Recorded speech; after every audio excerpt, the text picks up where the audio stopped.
Amazing. So yes, good morning, everyone, and welcome to our 2021 Beyond Business as Usual conference. We are so excited to be here, and I'm really looking forward to a great handful of discussions with our incredible guests and with all of you, our audience. My name is Sarah Bodley. I'm the Executive Director here at Reset, and I'm here personally because I really believe that business is a powerful force for making positive change in the world. That's what drew me to this job a few years back. I was so excited to see that this kind of work is happening right here in Connecticut. At Reset, we believe that every business should prioritize its social or environmental impact alongside profits. We see entrepreneurship as a tool to enable more inclusive prosperity. And in our accelerator and our incubator programs, our entrepreneurs are thinking really intentionally about the kind of mark that they want to leave with their business. We're really proud of the impact of our businesses. We've supported the launch and scale of hundreds of socially minded businesses who have made incredible economic, social, environmental impact over the years. Our graduates have generated over $21 million for the economy in Connecticut, raised over $11 million in capital, and supported 341 jobs as of our last year's count. And they are addressing issues ranging from food waste to sustainable fashion, access to social services, workforce development, education, renewable energy, and sustainable products. If you are interested in learning more about how you can get support for your business, please reach out via our website. Make sure that you schedule a conversation. We're always on the lookout for great new ideas. Now, I first learned about our topic for today, regenerative economics, about 7 or 8 years ago when I had the opportunity to meet one of our guests, John Fullerton, in a finance class at the Bard MBA in Sustainability. And the ideas kind of took root then for me, but I also know that these terms are still pretty unfamiliar for a lot of people. So in the last couple of years, we've all seen countless examples of courageous and purpose-driven action. Communities coming together to support our most vulnerable neighbors, businesses shifting gears to meet the needs for PPE, hand sanitizer, and basic human needs. We've had a collective awakening to the need for anti-racist policy and action within businesses and beyond. And actually, still this week, we've got global leaders gathered in Glasgow for the 26th year running who are taking important steps towards setting big, audacious goals to address the climate crisis. So there are examples of regeneration all around us. And today, we're going to dig into what some of these examples have in common, how we can learn from nature and our living systems to enable a better future that works for everyone. And I'm so thrilled to hear from some of these amazing thought leaders and practitioners today who are not only living into their own values, but they're creating lasting structural change that we can begin to scale.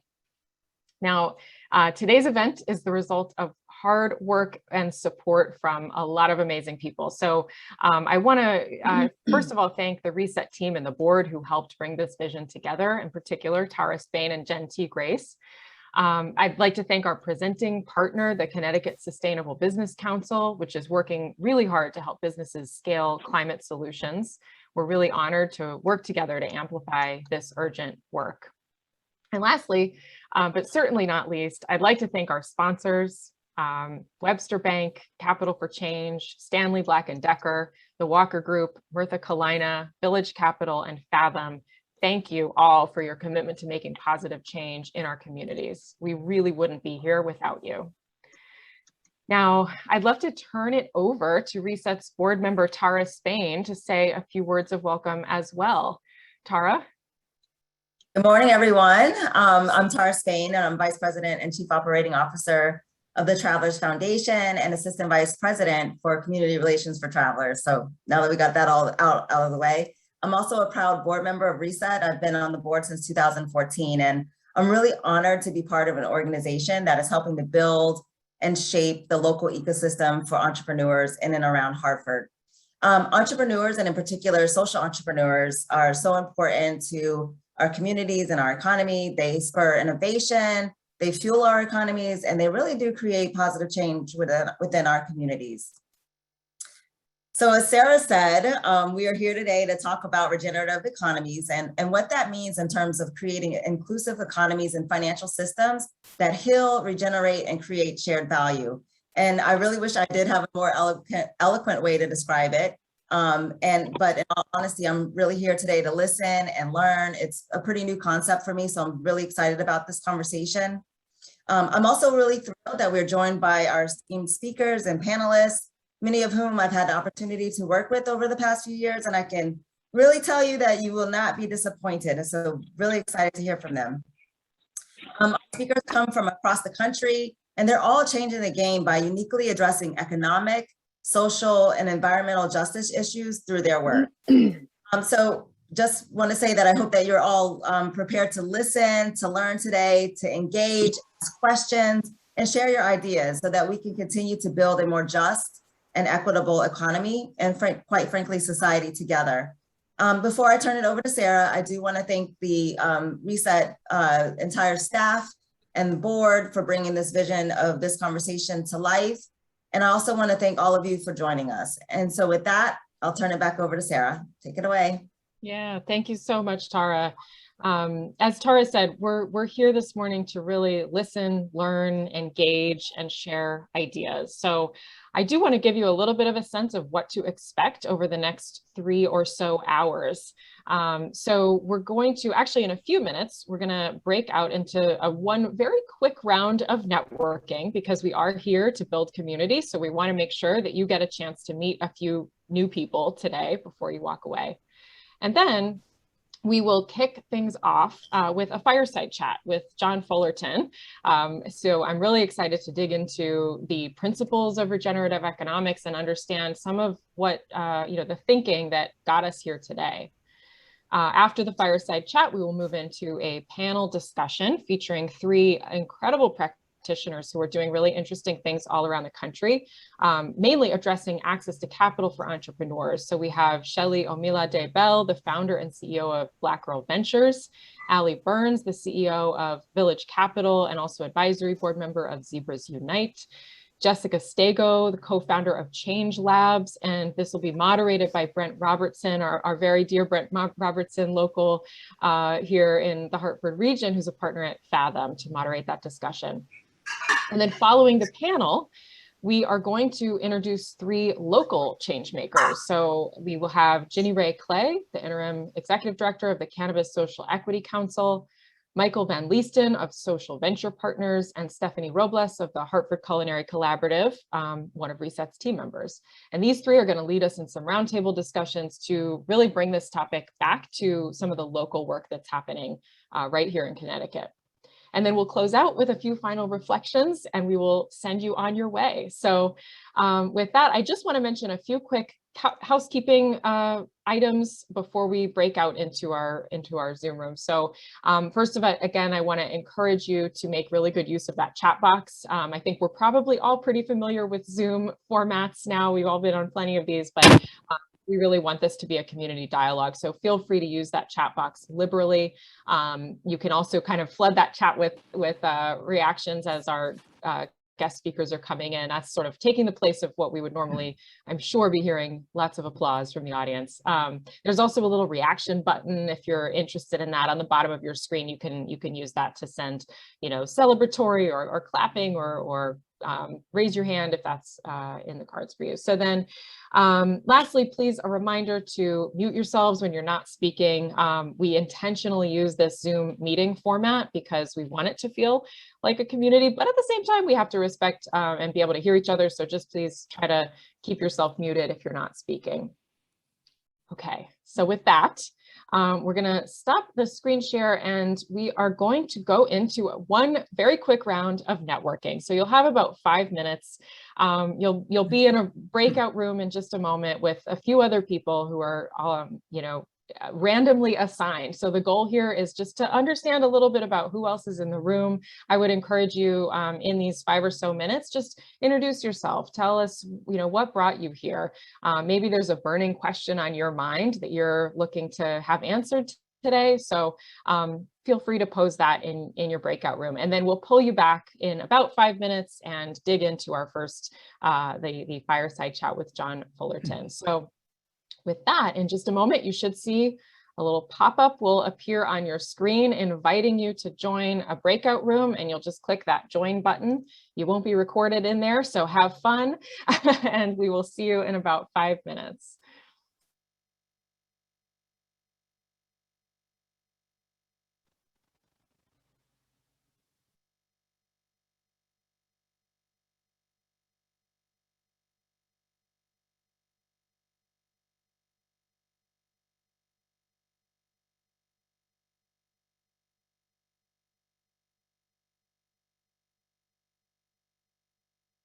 Really so excited for this this first part of this conversation that we're going to have. So John Fullerton is here with us this morning, and I'm not going to dwell too much on reading John's bio, because I'd like to just kind of dive in. And John, to start things off, I'd love it if you can just give us a little bit of your background. I know I've heard you a handful of different ways talk about leaving Wall Street after about 20 years, and I'd love to hear that, a little bit of that story.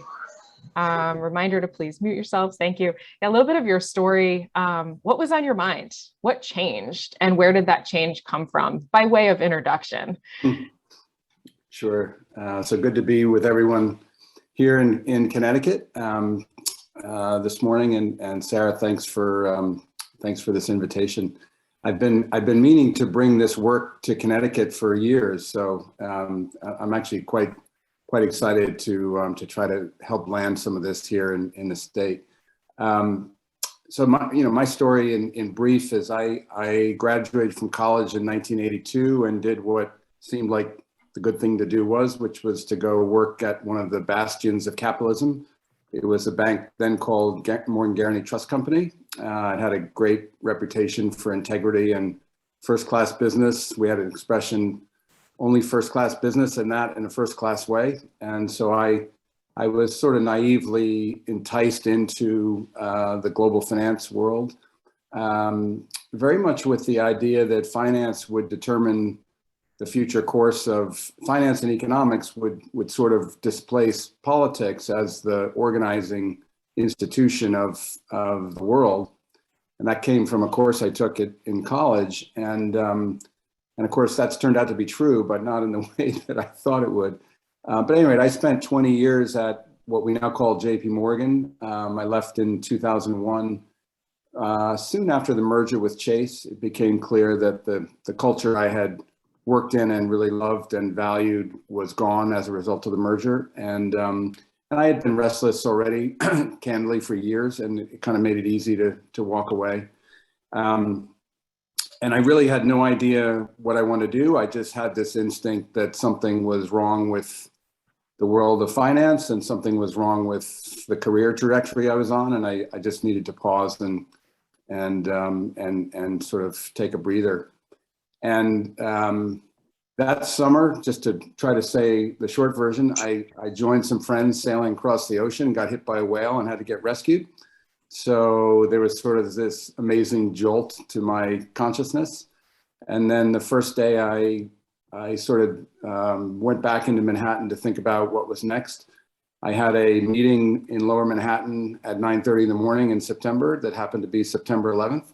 So I experienced that whole debacle very much up close and personal, and really sort of pushed me into a deep think period for years, where I was dabbling in entrepreneurial stuff, but really beginning to question a lot of things that I'd never even considered before, and learned about the environmental crisis as a systemic issue, learned that there was such a thing as system science.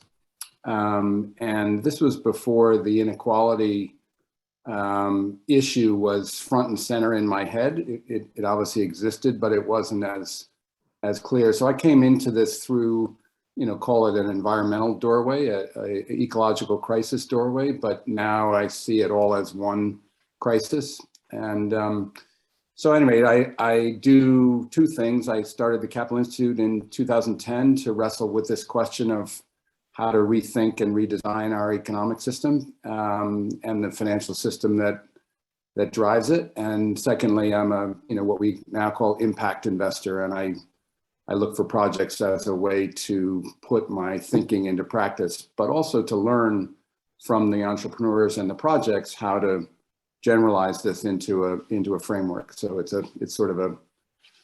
two-way street. That's my story. Awesome. Yeah, thank you so much for sharing. I think I love hearing some of those sort of pivotal points for you, and even the evolution that you started with the environmental lens, and now it's a lot bigger than that in some ways. And I think it is important to kind of name and understand some of the origins of how we've gotten to the system that we're in today. So I'd love to hear your thoughts on sort of how power and patriarchy have played a role in getting us here, and how do these principles of the regenerative economy sort of begin to address how do we, backtrack from that or rethink?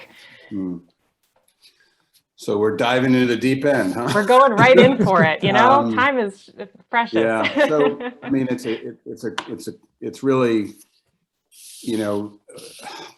if one were to try to point to the root cause of where we are, I do think that it would be some combination of the imbalance between, I like to use the language masculine and feminine energy, and patriarchy, of course, grows out of dominant masculine energy, but it's masculine and feminine, not male and female in the way I think of it.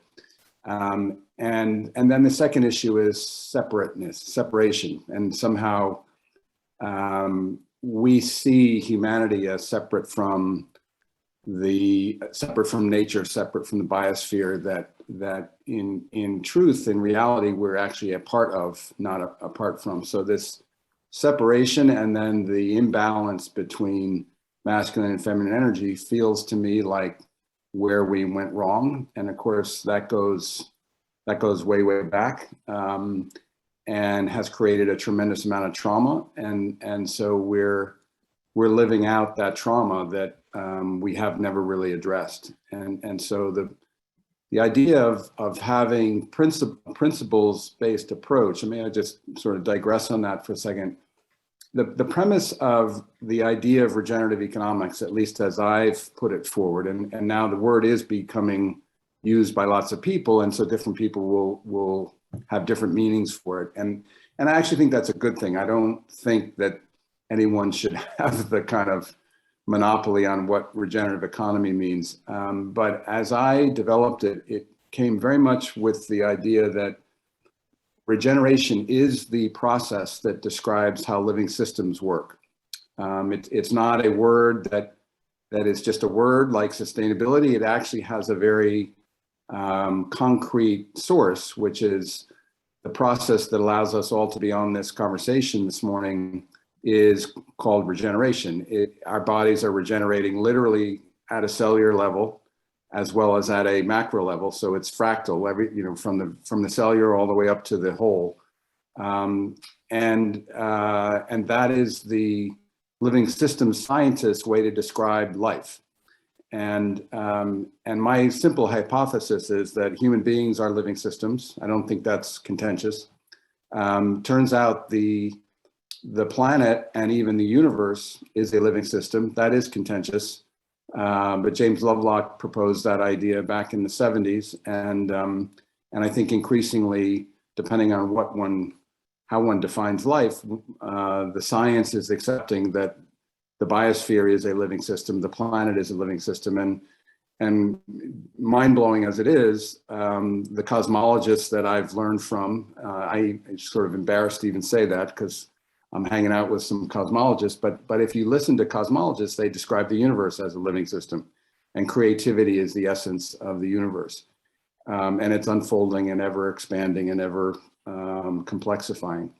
And so the premise of regenerative economics is that if we humans are living systems and the planet is a living system and potentially the universe is a living system, how is it possible that our economy could be anything other than a living system if it's to be sustainable? Because the key thing about living systems is that they're still here. They're not dead. If they weren't sustainable, they wouldn't be here. And so the idea of the principles is just, maybe think of qualities might be a better term. These are not like value judgments. These are descriptive principles, like the primacy of relationship in living systems, the symbiotic reciprocal relationships is a way of describing healthy living systems. So that's one of the principles. And maybe I'll just put this on the table, just since I did come through the environmental doorway. One of the interesting principles that science does describe is what I call empowered participation, which means that the system is only be healthy if all parts of the system are participating in the health of the system. So, I like to use the analogy of getting oxygen flowing to my toes. If my toes aren't empowered to participate in the flow of oxygen, my toes will die. And if my toes die, I can't walk, I can't run, I can't fulfill my potential as a whole human being. So it's not just a moral, we need to take care of our toes because they're way down, far away from our brain and they need our help, and poor toes. It's that it's actually counter and impossible to be healthy as a system if our toes don't contribute, not only participate in, but contribute to that health. And so that's a way to think about this this issue of inequality and poverty alleviation, is that it's actually killing us, and it's also a moral issue, and it's also terrible ethically, but systemically, it's also in all of our interests to rectify it. Seeing some comments that I fully agree with. This is powerful stuff, and I'm curious to dig into sort of, there's a real mindset shift needed with this kind of. In some ways, I think some people probably feel like this is pretty radical. So I'm curious if you can speak to sort of the way that we can enable that symbiosis a bit, and knowing that we are in this society right now that's pretty imbalanced. Is there sacrifice needed, or what are the gains and the sacrifices, and how do we sort of help move towards a mindset that can get on board with that? Well, I'm glad you mentioned the mindset, the worldview. That this is about consciousness ultimately, and it turns out if you spend some time with the people who study consciousness. Well, let me back up and say the hopeful piece of this is that the key to living systems is that they continuously unlock potential that isn't previously seen. And so our analytical analysis of the problems we look at today is depressing as shit. And anyone who looks at it and can come away feeling anything other than overwhelmed and depressed is not looking at it seriously.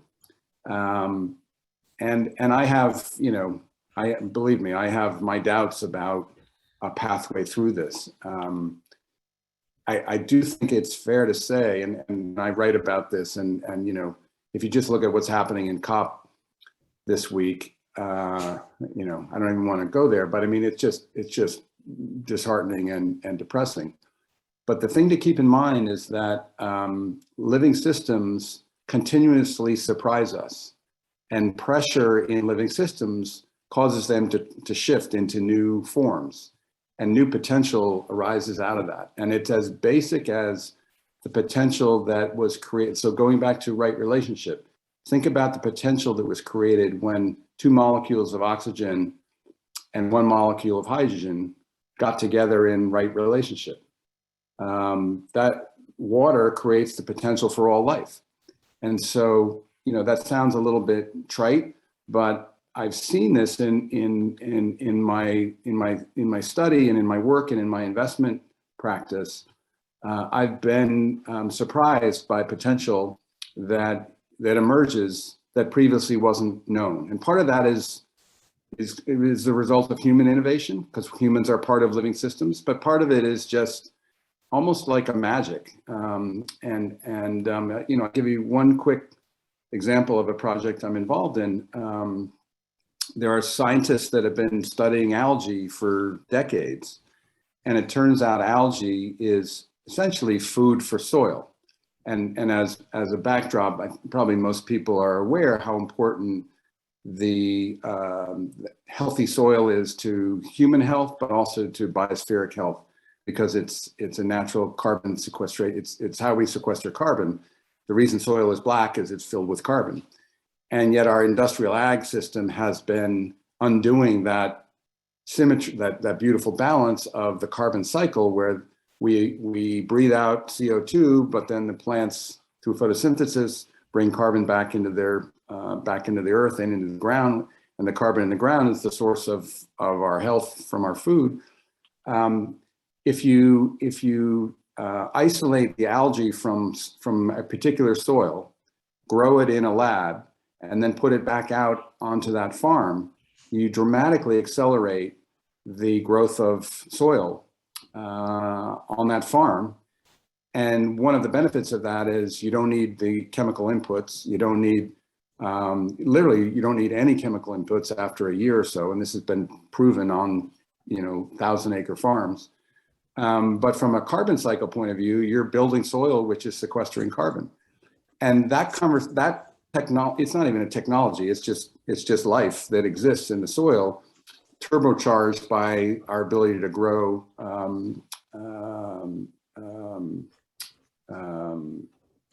what am I talking about? Grow this in a sort of a simulated laboratory, but then feeding out onto the farm totally changes the picture on natural carbon sequestration on big, vast scale farmlands. And if people are interested, this company is called Myland, that technology or that capability is nowhere in our conversation about the carbon cycle. And there's thousands of examples of that, and I believe there will be more. I love that example, and I think coming back, there's 8 principles for everybody. I think you've heard that, but I would encourage everyone to also really go dig a little bit deeper on, and this is all available on the Capital Institute website. We can make that available. But what stood out to me there is, I know one that really resonates with me, and in this conversation about capital access, also the part about robust circulation and this idea that we need systems that can circulate as opposed to just accumulating or extracting. And I'm hearing that even in this example with the algae use, which is fascinating. And I think that's a really amazing application in the sort of agriculture side, but it also applies in capital systems. So I'm curious, actually, if you have, an example maybe coming to mind around the capital flows, because that is going to be a big topic for today. I'd love to hear if there's anything exciting that you're hearing about. Sure. Well, just to talk a little bit about the principle of I call it robust circulation. By the way, there aren't 8 principles. There are thousands of principles. I spent years agonizing to try to figure out how to reduce to the fewest number that described as best I could the complexity of living systems, which is an impossible task, even if you had 1,000 principles. So this is a map, an unclear map. I like to actually think of it as a compass, a directional guide, so that when we get to work, busy doing what we do, we actually are holding a compass that's reasonably accurate. So take it as simply a rough compass. But gauged to be useful to rethinking how to design our economy. And certainly one of the principles of living systems, I think this is not at all contentious, is the idea of metabolism. Living systems metabolize. And metabolism, or what I call robust circulation, maybe I should have used the word metabolism, is way more profound than circular, okay? So a metabolism requires healthy inputs. So that says something about, austerity policies in a recession. You can't become healthy if you're starving by starving the system. And so all of our conversation, as a result of the financial collapse and before that about austerity policies is in direct conflict with what we understand about healthy circulation. Healthy circulation also requires that we deposit our wastes in a way that doesn't foul the nest.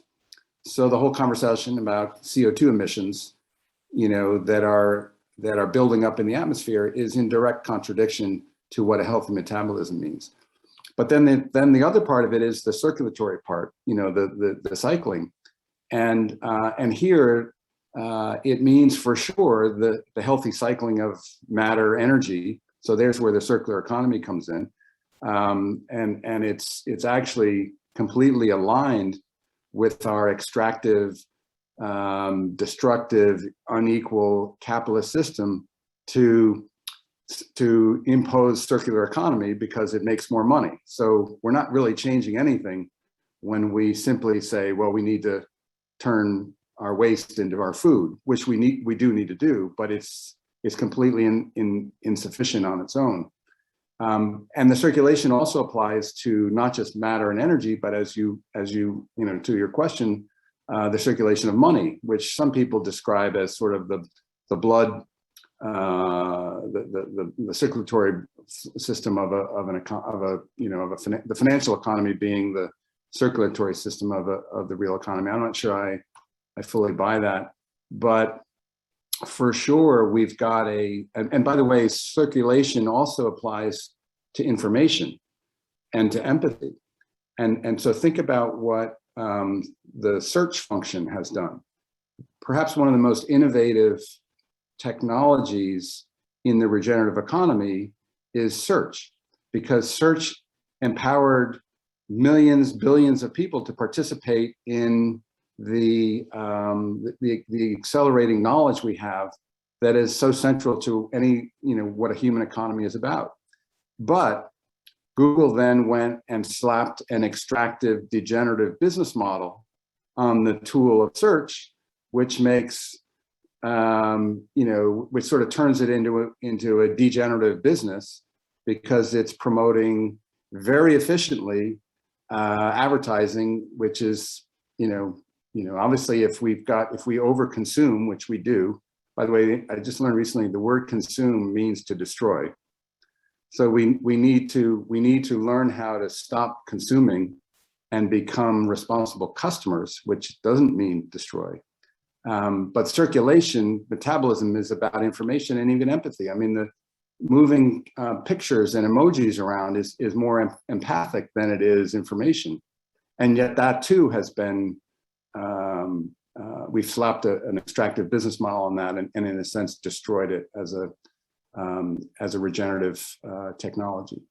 But getting to the money thing, what I learned firsthand for over 20 years is that money, it doesn't circulate well. I think that's sort of a given, an understanding. And if robust circulation of money in a human economy is fundamental to the health of the economy, we have to rethink how to redesign our financial system so that it facilitates the circulation of money. And I rather than sort of get into a whole, we need this regulation and that regulation without the compass, let's start with a compass. Well, again, the compass tells us that right relationship, healthy symbiotic relationship is central to a healthy system. Well, we set up a system where our largest, most powerful institutions on the planet, meaning multinational corporations, have severed their relationship with their owners through the efficiency of capital markets. And I'm a former capital markets professional. I get capital markets, but we didn't realize that what we were doing in our pursuit of efficiency was essentially severing one of the most fundamental relationships in a free enterprise system, which is the relationship between capital ownership and the enterprise itself. And then secondly, I would argue that speculation is an act of win-lose. If you and I speculate on a stock or anything, Sarah, if I think Tesla stock is going to go up and I buy it and you think it's going to go down, so you sell it to me, we don't have a relationship. We have a transaction where one of us is going to win and one of us is going to lose. Well, if you look at the financial system, it's dominated, it's overwhelmed by speculation. And you wonder why the money isn't circulating where it needs to get. And I had an interesting, I was did a talk in Cairo recently, and we got into talking about I'm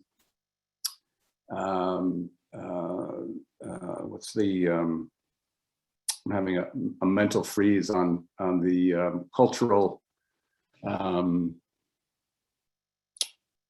Islamic finance, and in Islamic finance, the idea of speculation is a moral no-no. And I went through this whole spiel like I just did, and he said, John, that's exactly what's happened in our community. We've outlawed speculation, and therefore the money has flowed into the local real economy. And when that happens, all other kinds of good things happen. So my pitch is, if we got clear on the first principles of how living systems actually work, then we could, regulate where necessary, but self-govern wherever possible, so that the money flowed in the way that we needed it to, which is down into the capillaries, out into the branches of the system. Because just like a human body, the body isn't healthy if the toes aren't healthy. And right now we've essentially cut off the oxygen flowing to the toes. And if we understood that, it would be a lot easier. It wouldn't be that hard to figure out how to remedy it if we actually believed that it was important. But unfortunately, we believe something different. We believe in this competitive, those who work hard will succeed, this whole sort of narrative of our individualism and our Western idea of progress, which says that, poverty is, I don't know what it says. It says that poverty is inevitable, I guess, as opposed to poverty is designed into the system because we've cut off circulation of resources where they need to go. I just love the analogy of the body. I mean, it's so straightforward, and yet can be pretty hard to get there. But I really appreciate. No doubt. You asked me how do we get there and do this, and I guess I'm devoting so much of my energy to trying to articulate this alternative narrative, this alternative worldview, because I actually think if people got excited about this worldview, which I think is infectious, then all of the things that seem so hard would suddenly seem easy. Just take the extreme wealth inequality.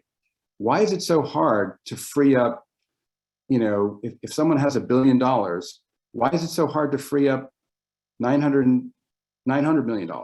Pick a number. And many billionaires do free up a lot of capital and do a lot of good things with it. But then the problem is that $900 million is such a large amount of money, let alone $10 billion, that it becomes very hard to find its way down to the capillaries. And so they look for projects that move the needle. And so they then are attracted to some massive technology bet. Whereas what I would do if I had $1 billion, and I don't have $1 billion or anywhere close to it, is I would find 1,000 place-based, again, following the principles, honor, community, and place. I would find 1,000 place-based initiatives and move $1 million to 1,000 place-based initiatives and let them figure out how to feed it into their local economy. But that's not exciting. That's not, you don't get your name on a building. You don't get, a New York Times article written when you do that. And so we're sort of stuck in this, everyone's trying to become the hero of the big fix. When, again, if we empower communities to participate in their own future, there is no big fix because the fix exists in the communities. Right. No, I love that. And that actually ties in really well to another question I was kind of curious to ask you about, is the scale of this, and knowing that we need the capillaries and we need the the aorta kind of all working together, how do we connect the local and the global more effectively? And I guess, how does regeneration scale? What does that look like? So the way living systems scale is they replicate. So we have an initiative called the Regenerative Communities Network, and we launched it maybe 9 months before COVID hit, so that didn't help. But there is a one of the hubs it's actually based in and around Amherst, and it's called the Connecticut River Valley Hub. But we should explore how to connect that with a Connecticut hub. And my thought is, and if I knew how to do this, we would have done it by now. But my thought is that if we build, and networks are the architecture of living systems, they're probably the metaphor for all of this is networks. If a community, take the greater Hartford area, or take the state of Connecticut, which, by the way, is sort of a random rectangle. It's not actually linked to how living systems are organized. So we like to use the concept of bioregions, and so we could think about a bioregion. There's probably at least two major bioregions in the state of Connecticut. One being the one that's connected to the whole Long Island Sound estuary, and then one being sort of north of that. Interestingly, I learned that the Connecticut River is actually the dividing line between when the plate tectonics separated and Europe went over and became Europe. A chip of it chipped off and slammed back into North America, and the dividing line of, I think it was called Atlantis, literally is the Connecticut River. So Connecticut is a part of two continents. And for people who have lived in Connecticut a long time, they feel, intuit the difference between living on the west side and the east side of the Connecticut River. And by the way, that goes all the way up to Canada. So think about the cultural difference between Vermont and New Hampshire. It's sort of more obvious. But at any rate, I think landing this work in bioregions is the analogy to focusing at a cellular level on the health of a system. It's not the only way to work, but since we're in a conversation about Connecticut, that would be the way I would think about it. And Connecticut for sure can do a lot of things on its own. We're a bioregion part of Connecticut, but imagine if that was connected to 10 and 100 and 1,000 other bioregions around the planet who are all working in this same modality of regenerative economy. Then you've got a platform that can attract the proverbial billionaire who gets the worldview and is looking for a place to move a significant amount of money. They can move it into the network and let the network disperse it, as opposed to a nice little project outside Hartford that's doing a food bank or doing a farmer's market. It doesn't excite people, even though that's really where the work is happening. And the relationships built to construct a viable farmer's market are the seed of the regenerative economy. And it's the unknown potential that arises out of those relationships, as important as it is to have the farmer's market creating food access in food deserts, but it's also the relationships that then go on to build other activities. But my idea is to try to connect these together into a network so that collectively they become a visible alternative to a top-down government policy driven or big companies need to fix this driven approach, which, by the way, are two other pathways to implement this. Right. And I mean, my view is we need all of it. It's all of the above for sure. Yeah. But this is great information. I'm curious, I want to give the audience a chance. If you have any burning questions, we've got a few minutes left with John, and I'm happy to take an audience question or two. So while you're thinking, I will ask another question of my own.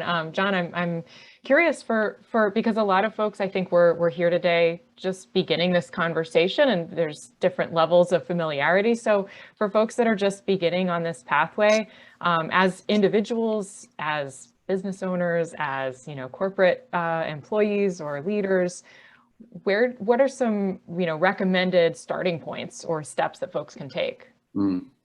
Well, one thing that I think I hope will be helpful is one of the projects we did years ago. We've sort of we've stopped doing it just because we kind of ran out of gas doing it. But there's on our website, capitalinstitute.org, there's something called the Field Guide.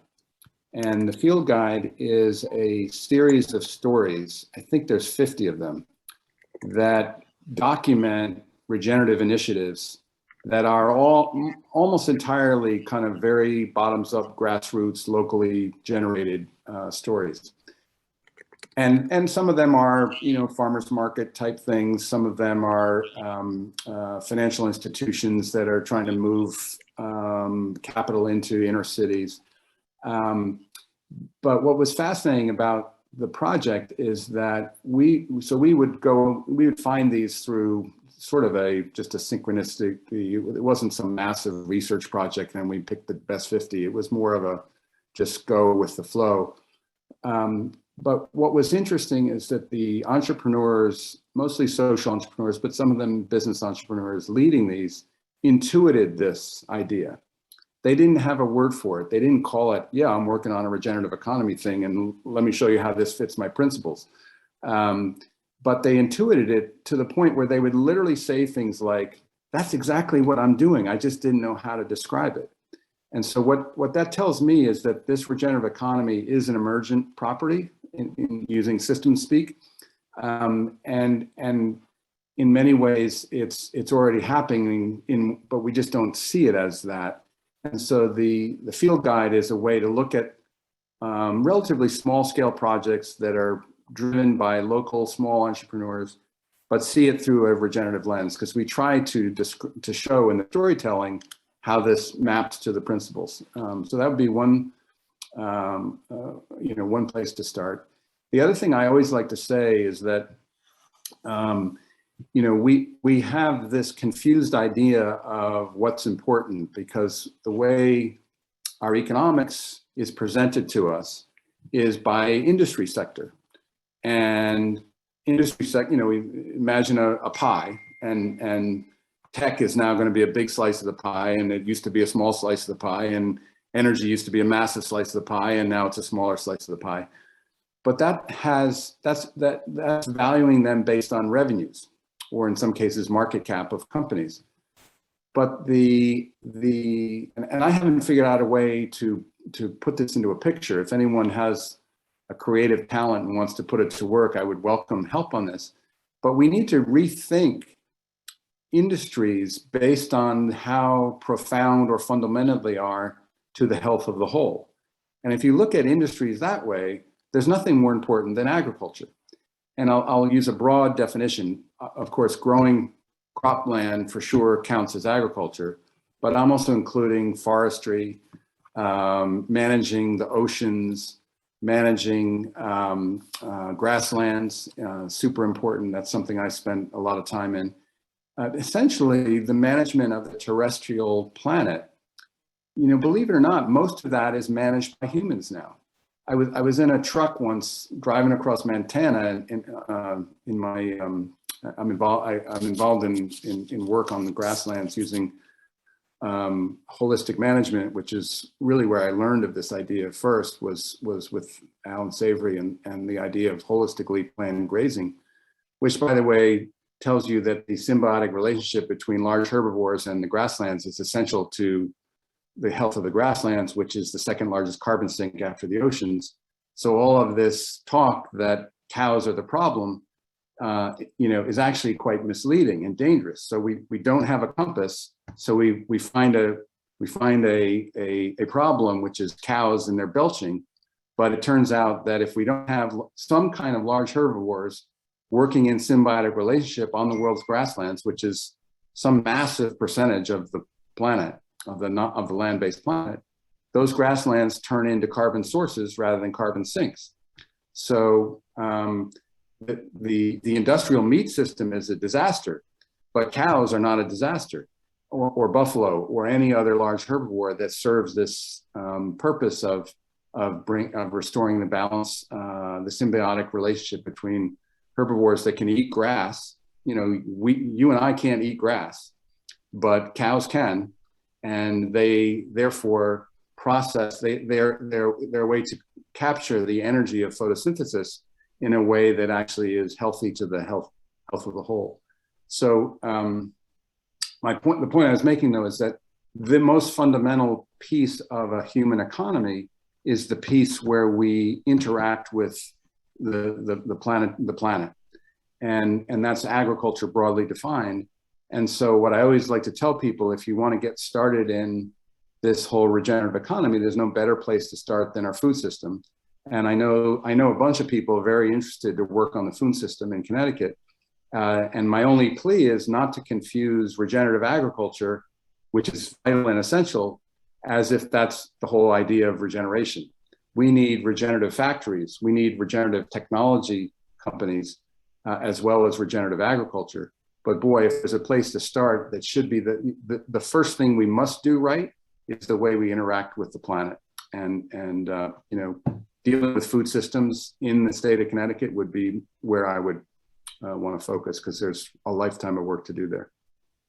I love that. And that sets us up nicely, because we actually are going to dig into some food systems work a little later this morning. So really appreciate that. And we are just about out of time. We're going to need to move on, but I want to ask you just one audience question that was posed a while back, and I'll ask you if you can try to give us your sort of elevator pitch answer to this. It's a big one, so better you than me, but I'm curious here, how do we communicate that this alternative worldview is not a win-lose or a trade-off, but that it really works, it needs all parts to work?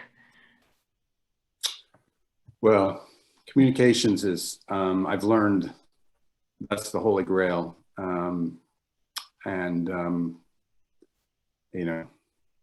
If I had a good answer for that question, I would be doing it. There is a new movie out, a little plug for a movie.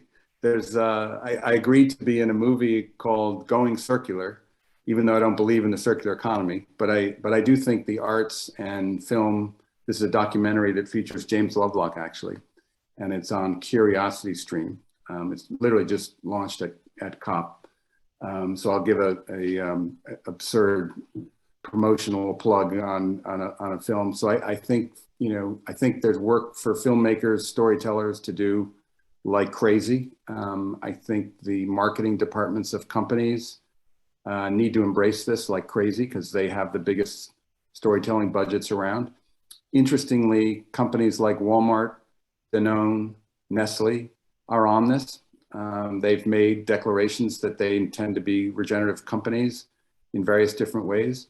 We can all be cynical and skeptical, but I'm dealing directly with two of those companies in one of my food projects, and I can tell you that it's impressive. And if we can turn a few big, powerful companies into allies on this, and I think we can, there's a tremendous amount of communication power sitting in their marketing budgets. So I don't think there's a silver bullet to it. I think it's all of us finding what we're passionate about and good at and contributing to it. But boy, if you're a filmmaker, storyteller, novel writer, there's the story of humanity. It needs to be told right now. Amazing. John, thank you so much. I know we could probably go on for 3 more hours on this topic, and there are lots of questions that we didn't get to answer. No, but I just want to thank you again for helping kind of unpack what this is all about. And I'm really grateful, because I think you've set us up for the conversation that we're about to have with a few folks that are doing really interesting things and may not have called it regenerative economics. And so, like you said, I think this shows up in so many different ways. And really excited to see where we go next with all of this work, and to keep building together here in Connecticut. So I thank you, and for folks that didn't get your questions answered, I trust you'll connect with John and keep this conversation going. This is really just the beginning here in Connecticut. So thank you, John.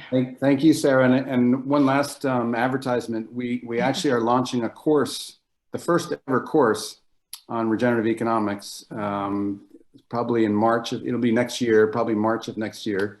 And there's information about it on our website, capitalinstitute.org. And you can go there and sign up on the wait list, and you'll get more information as it comes together. But I'm very excited about it, and would welcome a strong contingent from Connecticut. So that'd be great. Awesome. Yes, thanks for the plug. We'll make sure also that we follow up with everyone so you know how to find that. Really exciting. Good. Excellent. All right. Have a good morning, everyone. Thanks, John. Thank you. Cool. So with that, we are going to move on to part 2 of this morning's events. And I am really excited. I'm not going to even spend any time on preamble. I'm going to invite Brent Robertson and our 3 incredible panelists to take the stage. We're really honored to have all of you here to bring your perspective and bring some of your work to light in keeping with this conversation. So Brent, I'm going to pass it right over to you to lead us into the panel discussion. Fantastic. Thanks for this opportunity, and thanks everyone for showing up today for this conversation. I'll just start with the fact that, when Sarah, you introduced the topic to me, I was unfamiliar with, I knew what the words meant, regenerative economies. I conceptually knew what they meant, but I hadn't really been really familiar with what that idea actually meant.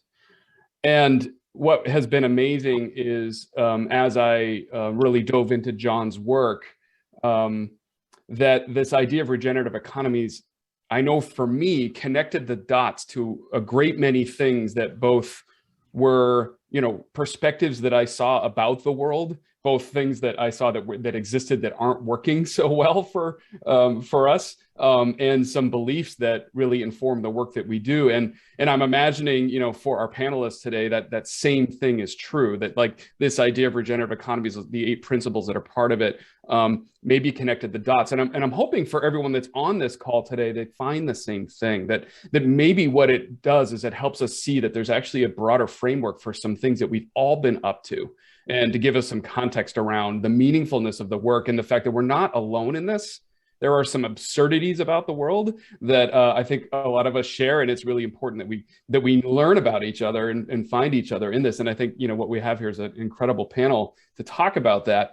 But just one of the sort of stark things. So I'm imagining this post-apocalyptic interview, and there is the power dynamics that exist today being interviewed by someone, and the interviewer is asking, so why is it that you bankrupted the majority of the population, destroyed the planet, and squandered the potential of the human species? And the interviewee, sitting there for a minute thinking, says, well, because there was profit in it. And when we look at, so many of the power dynamics and the choices that are being made and where influence and energy and control is going, just skimming over obvious violations and atrocities, sometimes those violations and atrocities in that chase of profit being exposed, and yet that same system still exists. It just really, I think, brought a sharp point to this whole conversation. And is there another way to look at this? And absolutely, in fact, it's alive and well. So I want to quickly introduce Shelley Omiladi Bell. She is the founder of Black Girl Ventures. I highly recommend, I know in the chat you're going to see links to all this, so I highly recommend you check out what each of these 3 are up to. It's unbelievable. Allie Burns, who's the CEO of Village Capital, and then Jessica Stago, co-founder of Change Labs. Welcome to the panel. I'm going to start us right off and get into it. John and Sarah really brought us into the fold a little bit. What came up today? Like, what did you hear today that sort of resonating with the work that you're doing right now? What is it that sort of rang your bell as we heard from John this morning? And whoever wants to start. I mean, I'll just say there's hope, right? Because I think like this idea of how it started versus how it's going, right? Like we get really caught up in that from a social standpoint. One, thank you. I'm so excited to be here. Reset is amazing. And just glad to have this discussion. But, you know, I think that is it. Like there's hope like that. And that there's a name for it that somebody came up with and studied really deeply, that we can now take parts of it and say, hey, here's my part, here's your part, here's like at Black Girl Ventures, the resilience and the participation pieces are really important for us in the work we do. And so part of that is, well, we started as a unique capital vehicle using pitch competitions as a way to engage community. So women pitch their business and the entire audience can actually vote with their dollars for the founder that they like best. And it comes to us as a nonprofit, and we grant that capital back to the founder. And I think reading through, you know, some of the work that is happening with regenerative economics, I don't even know if I realized, to your point, Brent, like how much we were already participating in it. And so I'm excited about this entire discussion. Hey, Allie, it's been a while. So I'm glad to jump into this. But I think like there is hope. Like we can do something together was what I took away. Yeah, I'll jump in there too. I have like pages of notes that I took. So certainly there was a lot that resonated. But I too sort of had this realization that the work that we're doing at Village Capital is very aligned with the idea of regenerative economy, particularly in that participation piece, because the central part of our work is we believe that entrepreneurs are better decision makers than particularly very early stage investors, because they know they're on the ground, they have a better sense of what the problem is that they are trying to solve. So that's very much at the heart of the work that we do, but certainly a whole swath of the principles. I also just very quickly will give a shout out about the place-based initiatives. Like that's not exciting or necessarily sexy because everybody's trying to be the hero of the big fix, but the big fix exists in the communities. Like that very much resonates with how we are thinking about like the future of the work that we do. So that was another piece that really resonated with me. And maybe that's a good segue actually didn't intend this, but over to Jessica and the work that you're doing. Thank you, Allie. And thank you to Reset for having me. And I'm really excited to be here with you all today. Yeah, I think that just to kind of bring together Allie and Omi's work and the work of Change Labs, we founded Change Labs on the idea that the people in our communities are the ones that have the solutions for the problems that we're seeing. And so how do we empower them and how do we give them the resources that they need to grow their own businesses and to really do so in a way that is actually going to work for all of the challenges that we have for starting businesses within a reservation and within Indigenous communities.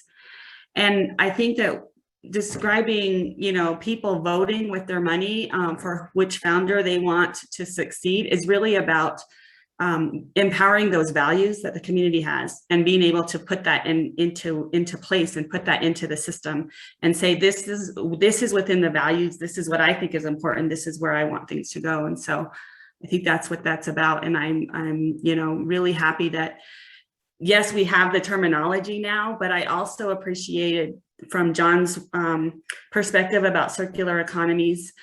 We've kind of grappled with that about what's the difference between a circular economy, a regenerative economy, and how do we fit into that? And so I think that's something that we've been trying to figure out ourselves. Jessica, why don't you continue and then let's hear from all three about, who is the population or community that you're really focused on and why? Why does that population or community matter to you? So at Change Labs, we provide entrepreneurial support to Indigenous entrepreneurs. We're located on the Navajo Nation, which is in northeastern Arizona, but we do serve several different Indigenous communities, the Hopi tribe, Pueblos of New Mexico, the Southern Paiute. And again, we're really focused on providing this resources. These are resources that they don't have access to at all. We noticed that when you go off the reservation and access resources, what they give you is, business plans and packets and things like that. And there's so many other challenges that we have to face as entrepreneurs on the reservation. We have access to land issues, access to capital. And so we wanted to create something that was really going to address the issues that entrepreneurs in our communities face. And the reason for that is that whenever we started our programming, we had the SBA, we had other organizations say, here's our programming, you can use it. We sort of were like, well, none of that's going to work for us. We need to address one of the big issues was that we didn't have entrepreneurs that we could see in our communities that were lifted up as powerful people, as people who have solutions.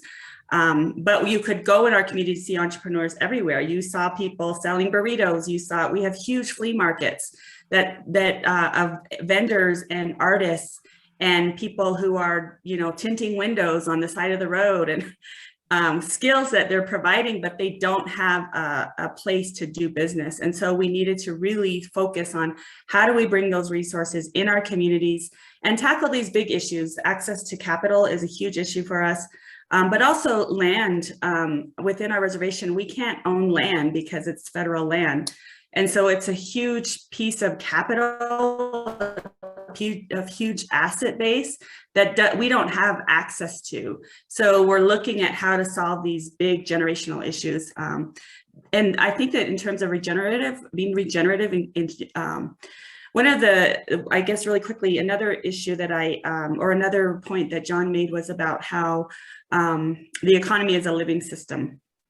And I think that the economy that was forced on us is actually doesn't agree with our belief, long held ancient belief that the earth is alive and that we live within a living system.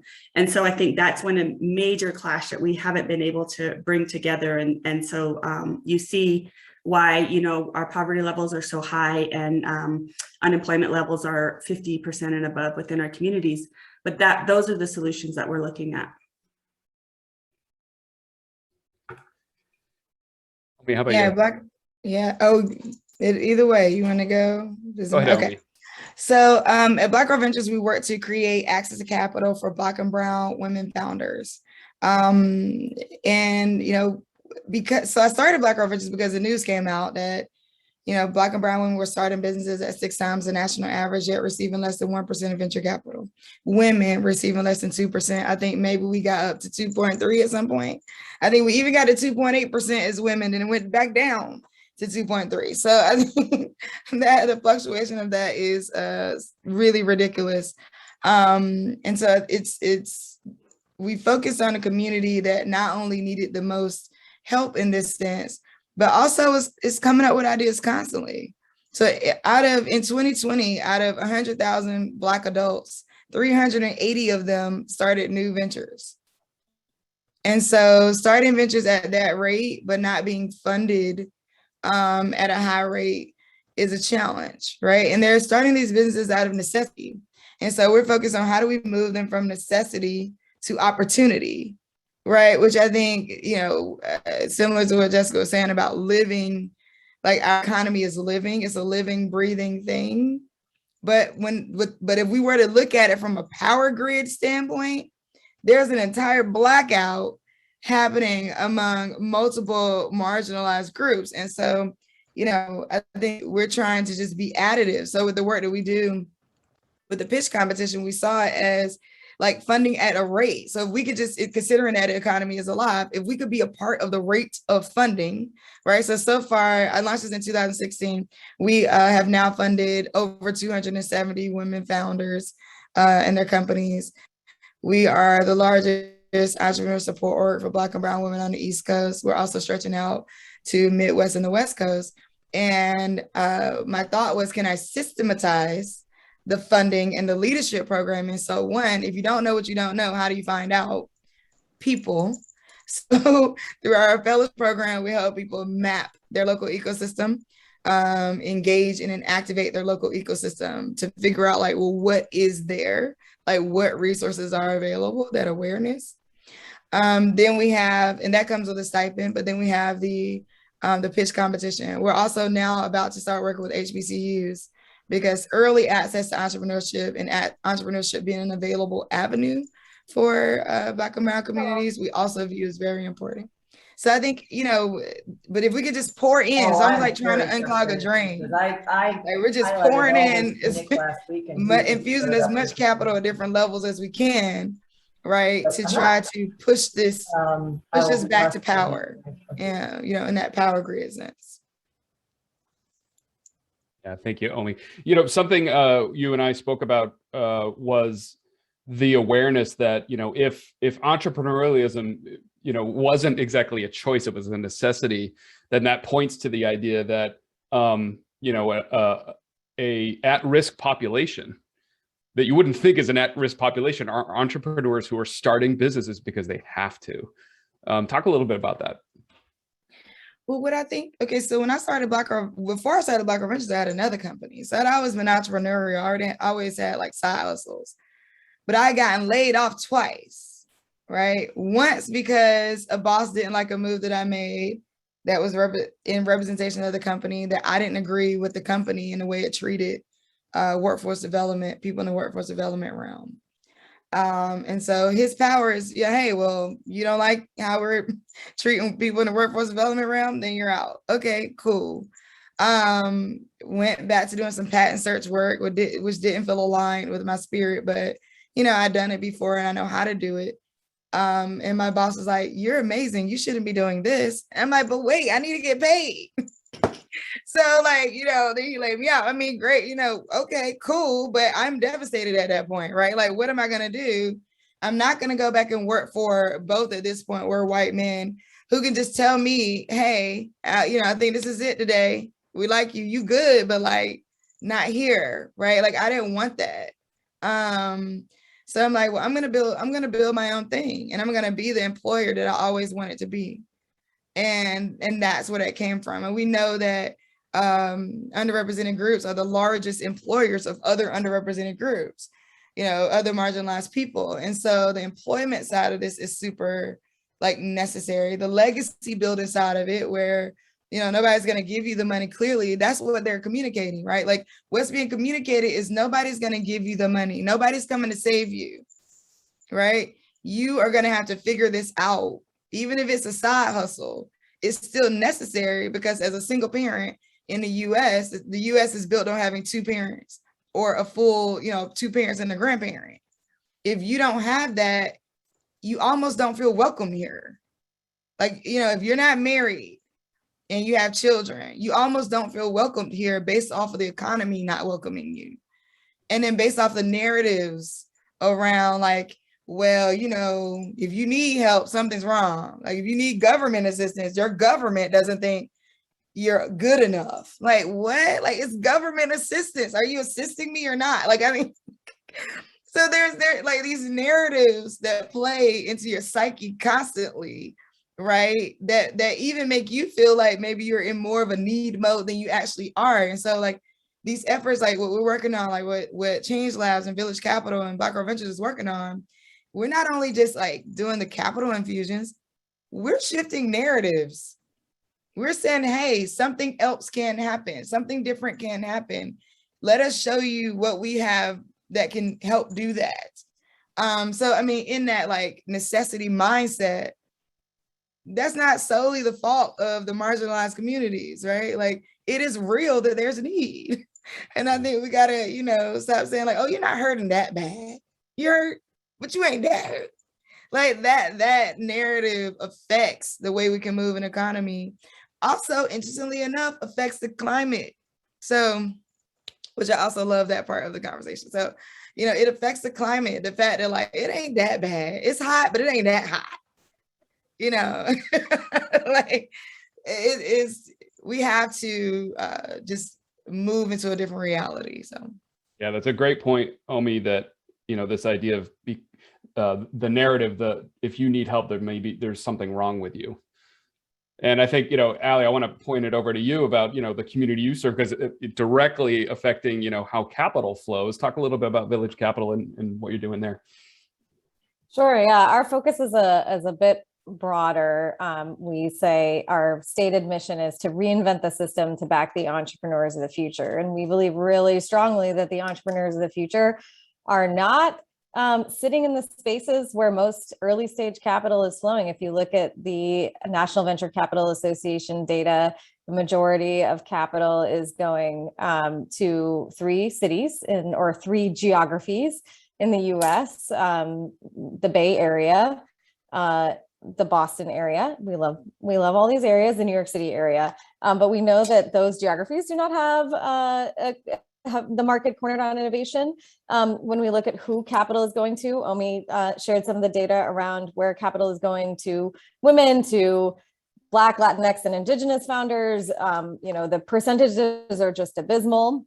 When we look at the types of problems that capital is going to, we took a look at who are valued at $1 billion or more, what types of companies, and less than 20% of the companies that are valued at $1 billion or more are solving problems in health, in education, in housing, in financial, and access to the financial system. So in the problems that will help all of us live better, more productive lives, in climate, and if we look at climate, like money isn't going to those problems at the early stage. And if we want a lot of capital flowing to these types of problems, we got to start with the early stage entrepreneurs. So that's the problem we're trying to solve, and working with folks like Omi and with Jessica and with Sarah at Reset. Like, we really believe in the power of the people who are working really closely in these communities, who have lived experience in these communities.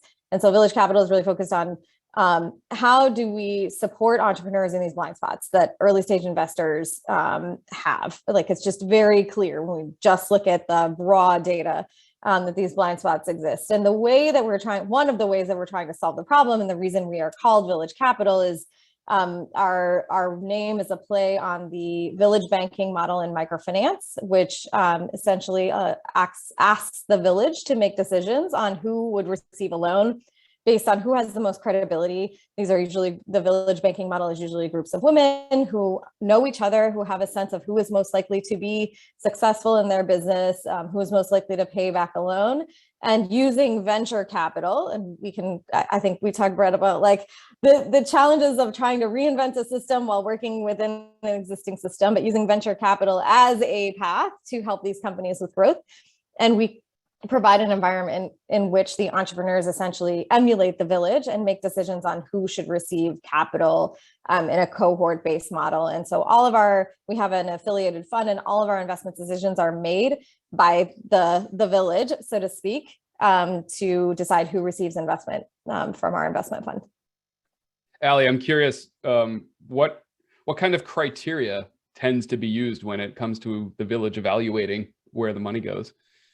Yeah, it's a great question. We do provide entrepreneurs, this kind of goes back to how do you help entrepreneurs navigate an existing system while also trying to create a new system. So we do help them understand, what is an investor typically looking for?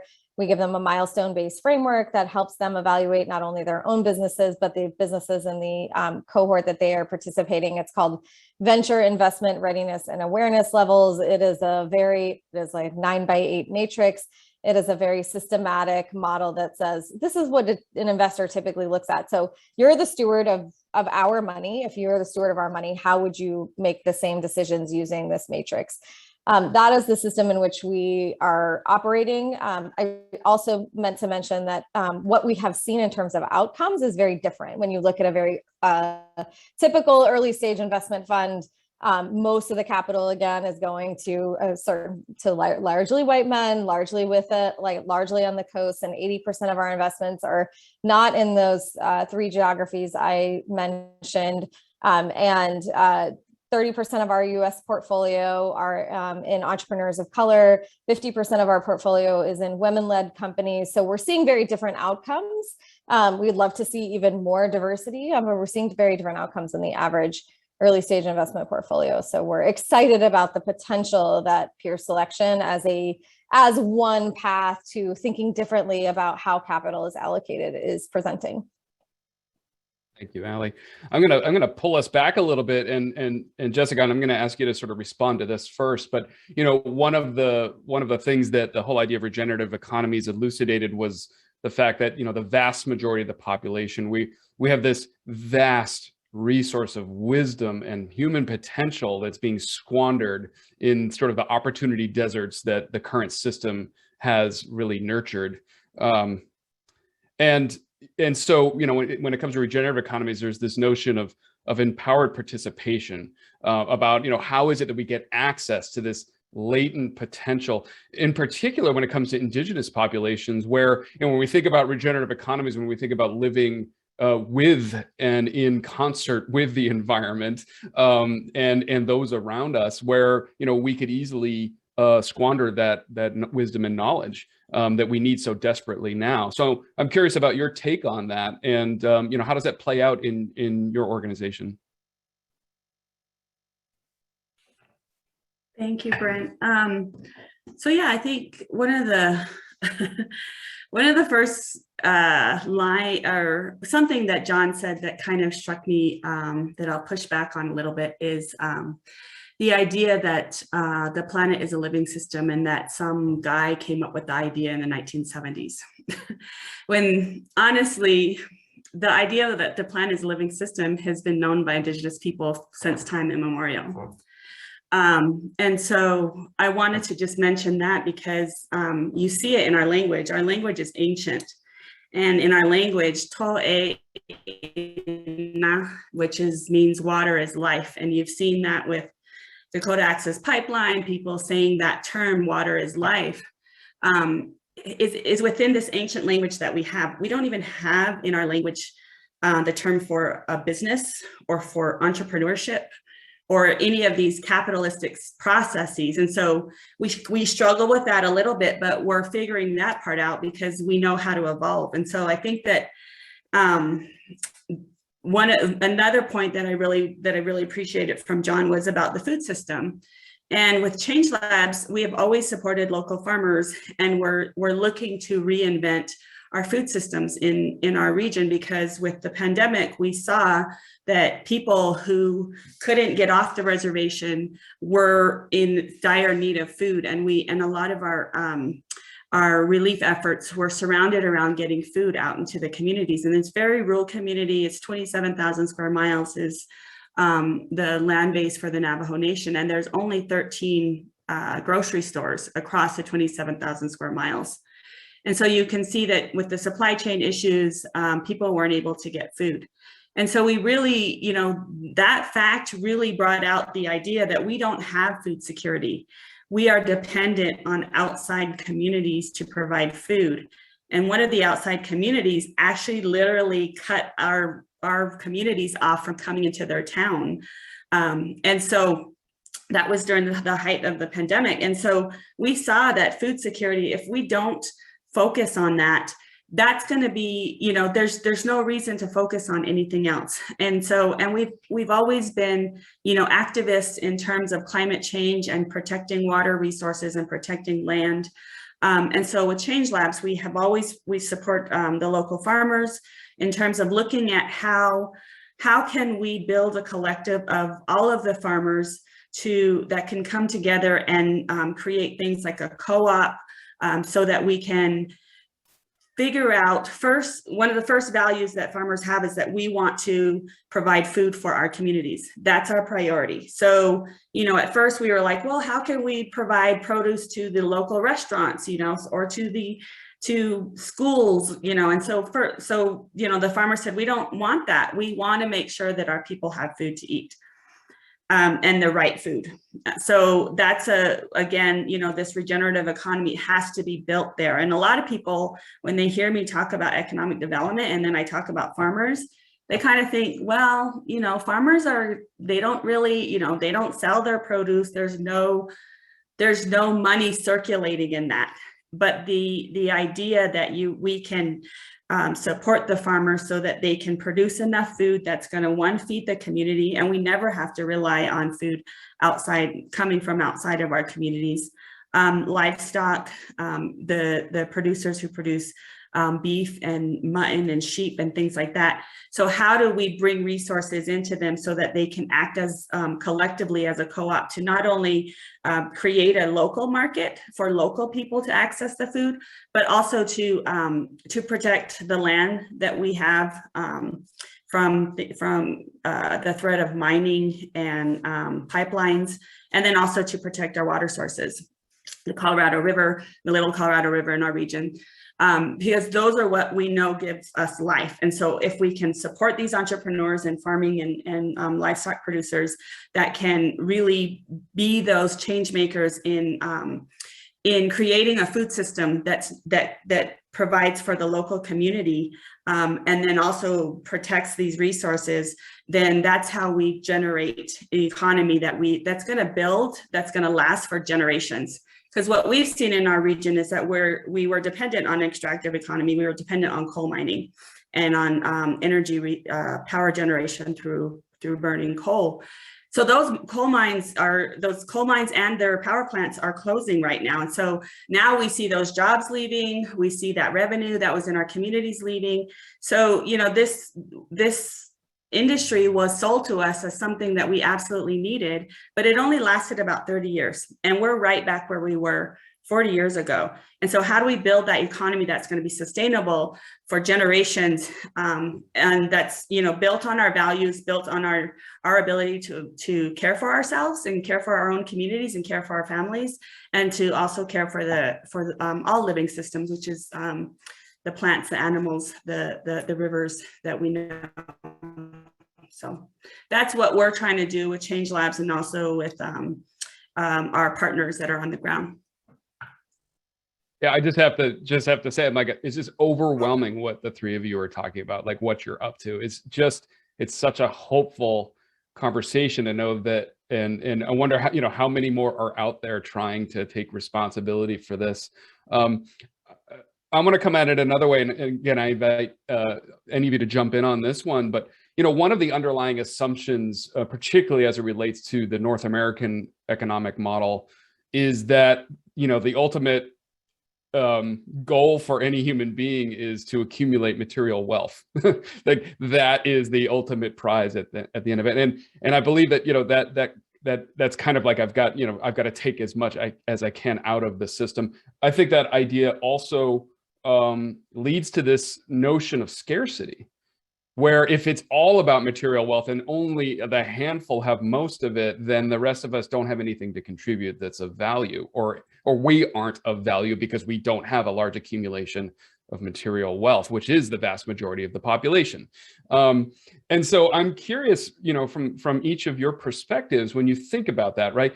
That idea of material wealth being the thing that we account for in our current mainstream model. What if we shifted it to the notion of that we actually have more abundance than we think? Like, how does that idea apply to the work that you're doing? Yeah, you said a whole lot. Okay, so I think well, I want to step back just a second, because you said you talked about the work that we do, and you said, you know, one of those, you know, there's lots of others of us taking responsibility for what's happening. And I thought, oh my God, like this is part of the problem, that the most marginalized communities are actually the ones taking responsibility for where we are, right? Like that's a huge chunk of it. And it speaks to directly what you're saying, right? Like there's no point to gaining as much wealth other than I don't want to not have. But I think, and the thing is, like, we're all thinking it's just that we're starting at different points in the race, right?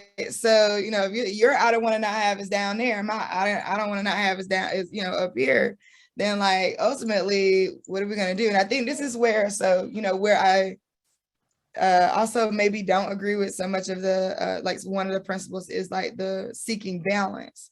I actually think seeking balance is why it's not, right? So in the white paper, he gives the example of like a unicycle, right? But you're seeking balance while on the unicycle because you don't want to fall. right? Like, so like, that's exactly what you're talking about. Like, you're only seeking that balance because you don't want to get hurt, right? Like, you're like, oh, you know, like you only, so I wonder if there's a world where we're talking about harmony, more than we're, and I think my internet's breaking up, but more than we're talking about balance, because I think balance is like a swing in one way or the other, and that's where we're stuck. We're stuck in this like, I don't want to fall, I don't want to fall, I don't want to fall, versus this like harmony means like tweak here, okay, these chords need to be like this, these, you know, you sing louder here, I'll sing lower here, you take that part, I'll take that part. So I don't even know what your question was, but that is that is what that sparked for me when I was like, oh my God, actually this idea of seeking balance is a problem. Yeah. We need to be seeking harmony. So I have an organization that actually one of its principles is to find the most harmonious path to abundance, where literally the harmonics of how do the conversations sound are really important. Is it, dissonance? Is there a harmony in it? And then seeking that magic music that happens when things are in harmony is a pretty interesting way to look at things. So thank you for that. But who else weigh in on this one about this idea of that underlying assumption in this scarcity, that we don't have anything to contribute if we don't have material wealth? Challenge that one. Yeah, I don't know if I have a challenge, but maybe I'll speak from prior to coming to Village Capital, I was in philanthropy and venture capital and working in the tech space. And one of the things that I haven't figured out why we got lost, and there are other systemic issues, but early days of the venture capital space and of the tech industry, the concept was that more people at least benefited. Now we have lots of other questions to answer around who that was, but when we built technology companies and they went public and they received a lot of venture investment, they ultimately went public, a lot of people actually benefited from that. First of all, they created more jobs than venture-backed companies are creating today. I don't have the exact data, but I worked at AOL, for example, and a lot of people benefited from the success of AOL, from folks who had, regardless of what their level or position was in the organization, or even how early they were in the organization. We've really lost that, right? Like if a company gets acquired or goes public, it's a very, very small number of people that benefit from that. It's usually the investors and the founding team. And even and this is where we get to the who doesn't benefit. Usually the founding team, the earlier employees who don't necessarily get as much benefit from the success of the organization are typically the non-white men, the women, people of color, who don't have access to the same wealth benefit that a successful venture-backed company may have had 10 or 15 or 20 years ago. So somehow we lost ourselves along the way, and venture capital focused on how do we just make more money on the money that we're trying to make versus we're job creators, we're innovators, et cetera. So I don't have a great answer, but to say I'm really excited about the flip side of that has emerged, which is the reemergence of more worker owner models, cooperative models, idea of how do you increase the benefit of the community and the success of a business. I'll give a plug for Zebras Unite, which I'm on the board of, which has really been an activating force around a lot of these companies who really believe there's a different way of doing business, there's a different way of helping recognize the value of, first and foremost, of the people who work for your company, and second, the community that your company is a part of. That's the entire sort of spirit of the cooperative model. So I'm sad to see that there are some things that people like to talk about that is this is the great thing about venture capital that isn't as great anymore. And excited to see that there's a roll off of that that is people saying you know what, this system no longer works. And so we want to see the emergence of new models, including the cooperative model, but there's lots of other models that are emerging that give people more power and acknowledge the power that lots of different people have in the development of the success of a business. jump in and talk here about our kinship lending loan program that Change Labs started in the height of the pandemic. We started a loan program which is based on character-based loans is what it's called. And so we sort of rejected the idea of the 5 C's of credit, and we looked at how do we provide resources, financial resources for businesses who are struggling right now, who need this cash flow. These are mostly businesses that were in the tourism industry, which just completely, stopped very abruptly. And so we're again going to be launching additional loans out of that same fund. But what we're trying to do is say, how do we provide entrepreneurs in our communities? And these are $5,000, $10,000 loans. They're not, the multi-million-dollar venture amounts that you would be talking about, but they're small loan amounts that really mean a lot for these businesses, because we're looking at businesses who are maybe single owner companies or maybe family owned companies that really can get cash generated pretty quickly if they had a little bit of cash. And so it's amazing to see what companies can do with just a little bit of cash that they don't have to take from their own, their own stash in terms of trying to provide for their own families. They can take this additional funding that comes into their business, and they can get started, and they are very quick to turn that over. And I mean, like I said, when you go into our communities, there's people hustling all over. They're selling fry bread, they're selling food, they're selling burritos.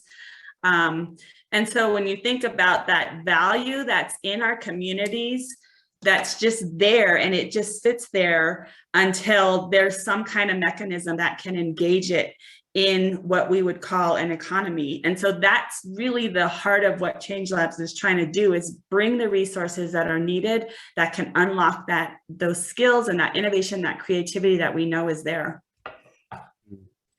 So thank you. I want to invite for the last bit of time, I do have one final question I'm going to ask everyone, so we'll save time for that. But I would like to invite some questions from our audience for our panelists. And while we're waiting for some of those questions to come in, throw them in the chat if you would. Just off the top of your head, I just want you guys to just rattle it off for you. Like, what beyond financial, right? Beyond money as capital, what other kinds of capital are you looking for that maybe people don't realize they have and can use and invest? What comes to mind for you? Just rattle off whatever it is. Social capital. So I think that, while access to financial capital is a huge challenge for, underrepresented groups and early stage founders, like, we know that is who like being able to have the kind of conversation with someone that knows you. So I think there's social capital. There's also cultural competency, cultural capital, right? Like, I'm always looking for people who understand. I think I'm looking for that in the talent pool, and I'm also looking for that in the different industries and in the powers that be.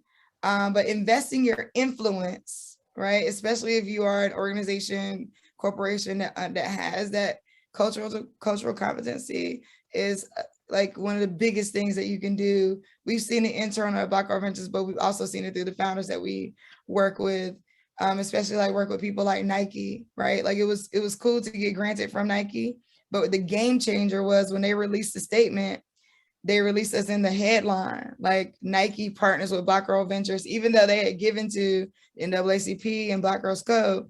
That was a game changer because it was a signal, right? Us working like behind the scenes with like a Walmart.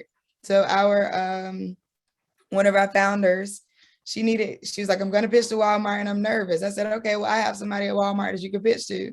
Come to find out, it actually was going to be her merchant. I didn't know that at first, but it was actually the merchant for her category.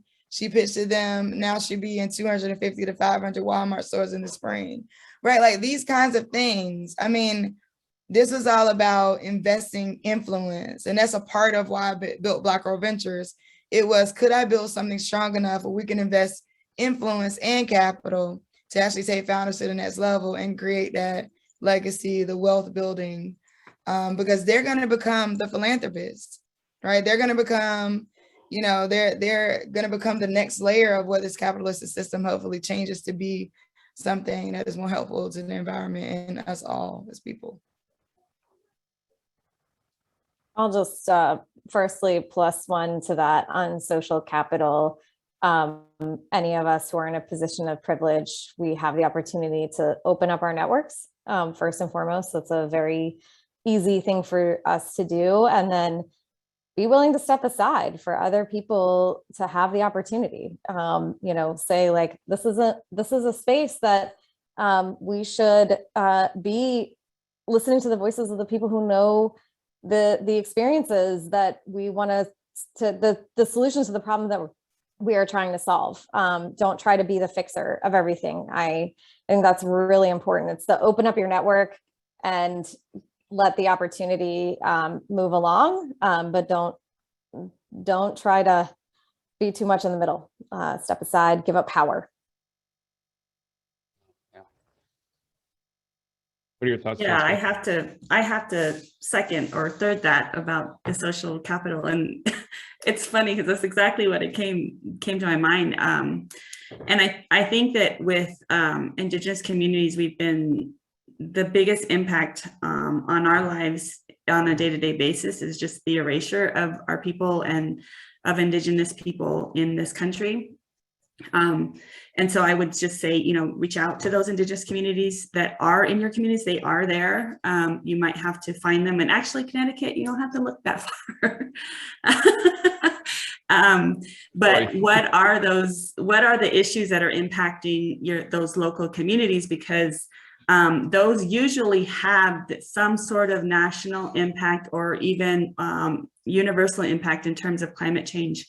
So Indigenous communities all over the country are fighting for, they're fighting against pipelines, they're fighting against mining, they're fighting against extractive industries of all types. And I would even add, even the renewable energy sector is becoming quite extractive. And so if you look at what Indigenous people care about, and find ways to support that and find ways to put resources into that, then in most cases you are helping to fight climate change. You are helping some sort of climate adaptation plan that's in place from Indigenous communities. And so I would just mention that. Thank you, Jessica. So let's keep pushing on this. There's been a lot of just looking at some of the chat here, a lot of response to the idea of harmony and harmoniousness. What I'm curious about is, this idea of like, don't make good people's jobs harder. What is it about the current system that's making your jobs harder, that's in disharmony with what you're trying to accomplish? What stands out the most for you right now? The lack of trust and belief in Black and brown people.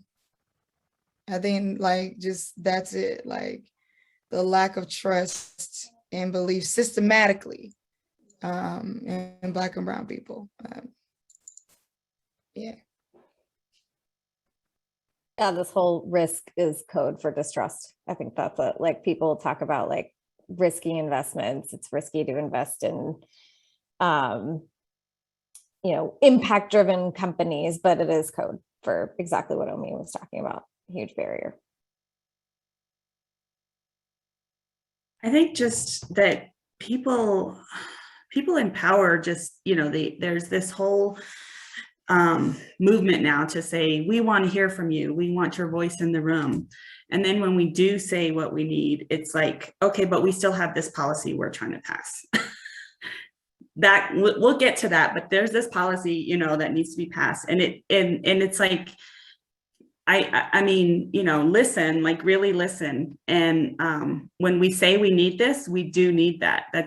We're not just saying that because it sounds good or we want to, we want to have our voice there. We are telling you something that we actually need. And I get so frustrated when I'm asked, tell us what you need. Let us hear your voice. And then we do that. And then a year later, there's been nothing. And it's like, oh, we'll get to that. I needed it a year ago and there's been, no movement. So, I get to a point almost where I'm like, well, I'm just stop asking me if you're not going to actually take it to heart. But that's what I would say. Yeah. So what we got an audience question, and then we'll wrap up with a final question for the three of you. This one's about the fact that someone may be trying to create a circular economy or a regenerative business. Like, it's a pretty kind of pioneering thing. Any advice, or if you had a piece of advice for anyone attempting this, what would you say? I mean, listen, I'm a little woo-woo, so I'm gonna give this. So this might not be like a concrete capitalist response, but one of the things for me is that I realized that I was pioneering, and I was explaining to people something that to me felt so regular, but to them felt foreign. And my advice would be like, you have to figure out what part of the work is aligned mostly with who you are deeply and what you want to do, because the draw to solve it won't stop. Like you always, so I would say, care for that, nurture that, give it space in your life, or, take the time to, I was listening to this podcast yesterday and she was talking about a life hack is the word considerate, right? Like, and I was like, what? And she started explaining like how being considerate of yourself is why you have to make certain decisions, right? Like, considering that I need to protect this energy that should be geared toward the change that I want to see in the world, I cannot meet with you. I cannot engage in this way. Considering, being considerate of you. You're not quite aligned with what I'm working on, or being considerate of myself. I need to take 2 hours in the morning because I realize that I have a bigger work to do.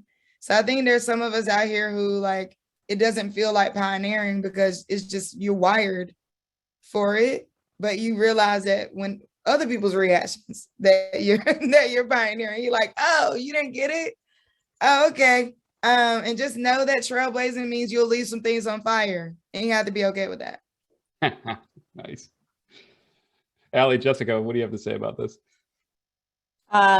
Very briefly, find your community. Zebras Unite is zebrasunite.org. I think it's the right website as one place to start, but also look for other aligned entrepreneur support organizations, whether it's Change Labs, Black Girl Ventures, Reset, others in your community or that are sector aligned, who are very much, there are so many amazing organizations that are very much about supporting entrepreneurs who are thinking about regenerative economies. So highly recommend that.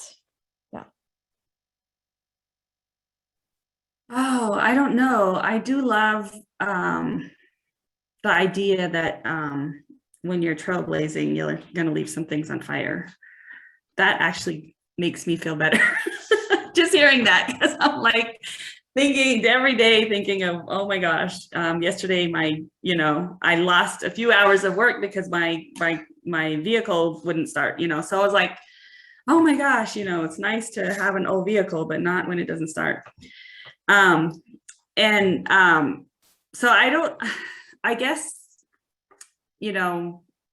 everything that both Ali and Omi said, and I guess when I think about it, I'm thinking, I always just tell myself I can only do what I can do. Again, just the pressure to bring people along. That's one thing I kind of, I don't do anymore. If you're not going to do your own research and look at what am I doing? What can I do? If I believe in addressing climate change in this way and addressing the lack of the system being able to service everybody in our economy, if I don't care about those things enough to go out and do the work, then don't expect me to bring you along in that. Like I don't have the energy for that. So that's one thing that I've decided actually very recently, that I'm just gonna lean into where I don't have that friction and move forward. So. Yeah, thank you for that. So final question, I'll just say my own experience of this conversation, I literally am vibrating on my chair. Like I feel this energy. Let's assume that others that are in attendance do as well. If you could say, one thing that you'd recommend if someone has resonance with this, how can they contribute, participate? What action could they take right now, even leaving this panel discussion? What would you say? How can they participate, contribute to this idea of regenerative economies? I'll go really quickly. I would say to support the management of public lands toward Indigenous communities. Yeah, I would say, you know, you definitely get involved with Black Girl Ventures, blackgirlventures.org. Share one of your aha moments. I think like that, like you'd be surprised, like share one of your aha moments from here. Let people know the work that Reset is doing. Let people know that there are people, whole communities of people talking about this, working on this. Just spread the word is helpful, I think, for all of us and for the concept of regenerative economies. Yeah, I'm not sure I have anything else better to add other than support the work that these two amazing women that I'm sitting alongside of and Reset and I'm trying to come up with something pithy, which is speak out. So maybe it's spread the word and speak out, like be willing to be brave and say something that might be uncomfortable. Yeah. Well, look, we're at the end of our time for the panel. I thank all three of you so much for participating. You know, one of the things I sort of heard loud and clear in all this, and something that I really believe in, which is, you know, find your allies and conspire with them. So thank you all for this incredible conversation.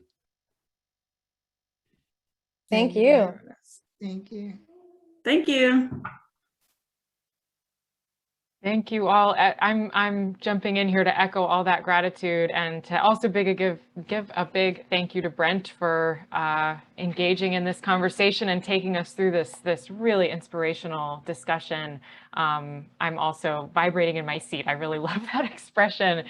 And so, yes, panel, I welcome you to stay with us. I know you also, some of you have to hop off to go to the next part of your day. So really, the work does not end here. I'm going to echo that for our entire audience to please follow up with these organizations, with these humans, and participate in the way that you can, like you've heard, you know, whether that means speaking up, standing up, participating, you know, joining in physically, if you have the opportunity to do that.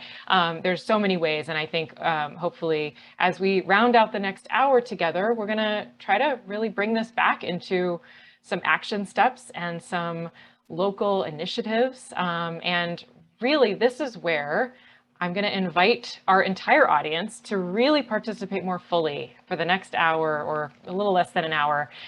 We're going to go into the final part of this event, which is roundtable discussions. And our goal here really is to build together, you know, thinking about everything that we've heard this morning so far. And, you know, I think there's a lot of new thoughts and maybe some clarity around things that we've been doing, but that, you know, we have some new ways of thinking and approaching this. So what's going to happen here for the next little while is I'd like to, first of all, I'm going to introduce the three guest speakers for this portion of the event. And while you're listening to each of these three, to our audience, I would ask you to think about what's really standing out to you. We have three sort of distinct topics that we're going to be able to dive into, and we'll be breaking up into breakout rooms. So there'll be about a third of the audience in each of these three breakout rooms, and you'll have a chance to really dig in more deeply. So I would like to, first I'll give you the rundown of all three, and then I'm going to ask each of them to give a 3 or 4 minute sort of intro to their work as well, so that you can really think about what's resonating. So first of all, we have Ginny Ray Clay, who is the Interim Executive Director of the Connecticut Cannabis Social Equity Council. And I'm really excited about this because the social equity piece of this legislation is fairly unique. It's relatively new, and I think it's really in line with this discussion around regeneration and healing and, you know, new ways of doing business. Secondly, we will have Stephanie Robles, who is our very own, she's on the Reset team and also charged with leading the Hartford Culinary Collaborative. So we've heard already this morning about the importance of food systems and thinking regeneratively about food. So we'll have a breakout room all about digging into some of that local ecosystem work that's happening here in Connecticut. And finally, Michael Van Leesten, who is with Social Venture Partners and also has been doing some really amazing work helping convene and build coalitions with entrepreneur support organizations throughout our state to help sort of build that network and address the access to capital piece. So I want you to have in mind these three, focal points of the cannabis social equity piece, the food systems, and sort of ecosystem development around entrepreneurship. So for our audience, keep that in mind and listen closely. And then we're going to ask you to self-identify in a few minutes. But to share a little bit more, I'd love to ask Ginny Ray if you could start us off with your few minutes about what your work is all about and how it sort of resonates with what you've heard this morning. Good morning, and thank you, Sarah, for the invitation. This is amazing, overwhelming. I have probably about 20 pages of handwritten notes that I plan on listening to the recording, and thank you for doing that. So I am the interim executive director of the Social Equity Council. The Social Equity Council it's kind of two parts. So there's a 15-member council appointed by the governor and various members of the legislature. And then there's the office of the Social Equity Council. And what the council does is it helps to support the office's mission to engage and encourage those who have been disproportionately affected by the war on drugs to be involved in the legalization of cannabis in Connecticut. So there are going to be tons and tons of opportunities for folks who have been disproportionately impacted to receive training, to receive information, but to apply for licenses in the cannabis industry. And so part of, though, I think the work that I'm going to be doing that relates to the conversation today is we expect that there's going to be $50 to $60 million, probably more, in tax revenue from the sale of recreational cannabis. And it'll actually be more than that. But to my office of the Social Equity Council, we expect to receive about 50 to 60 million of those revenues on an annual basis. And so, and those funds are for a variety of things. And one of the most important things for me is that it is to reinvest in those communities that have been disproportionately impacted. So what we're looking to do is to go very, very grassroots. So we don't intend to provide the money to the municipalities to equitably distribute. We plan to go with neighborhood councils, neighborhood revitalization zones. We don't have the name of them yet, but the zoned areas that are the disproportionately impacted areas, and the folks from those areas will help to determine what they want their communities to look like. So we'll provide them with support. They'll put together a strategic plan for their zone, for their area, for their neighborhood, whatever it's going to turn out to be. We will also provide them with fiduciary support and management support, because most of the NRZs or the zones will be all volunteers, and there'll be stakeholders that have basically an interest in looking at their community in a different way, or the way that they have wanted to see their community look in many years. So the community development corporations, the CDCs, something like that. Like I said, we're still planning this out. The CDCs would provide fiduciary support and management support to those NRZs. And then we would fund those CDCs to fund and to manage the strategic plans for the zones and for the NRZs. So I'm very excited about that. I'm excited that, and I have participated in this type of venture activity through my work using CDBG money, and also in the early 90s when the NRZs became active under the Rowland administration. And so I know that there are still some active NRZs around the state. There's neighborhood councils that are active, And one of the things that those zones or those councils do not have is access to capital. And so when someone wants to start a business in a disproportionately impacted area, they can now go to the NRZ and ask for support to put their business in the community that they want. And if it works, that's going to be great. And then, like I said, the funds will be very, very local. It will be a part of a plan. And we hope to be funding those plans and helping to support the folks in the community, as well as supporting the CDCs. Thank you so much, Jenny Ray, for the introduction there. And you've given us a good segue. I'm actually going to go to Michael next, because you hit on the access to capital piece, and that's largely what Michael's digging into here. So Michael, give us your few minutes of what you're working on and how it resonates. Sure. I would say that I would start with what's resonating with me about this conversation, beyond the facts, or actually the idea of how mindsets have to change. And changing mindsets is a very, very challenging thing, given that people adopt ways of dealing with their current environment, their current situation in life. So these conversations that are being had, someone described it earlier as woo-woo, but every idea at one point, every idea that we ascribe to, or every system that we participate in, by and large, was viewed as woo-woo by somebody at some point in history. And so the promulgation of ideas requires people to keep probing, testing, discussing, trying, and so forth. So I think this is a very, very healthy process.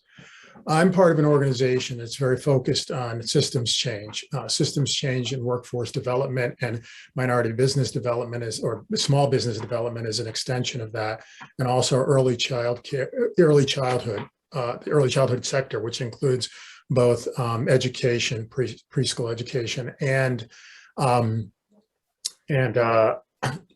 childcare businesses, supporting the infrastructure of childcare. So those are 2 or 3, depending on how you look at it, very big sectors that require a lot of coalitions, like strong coalitions.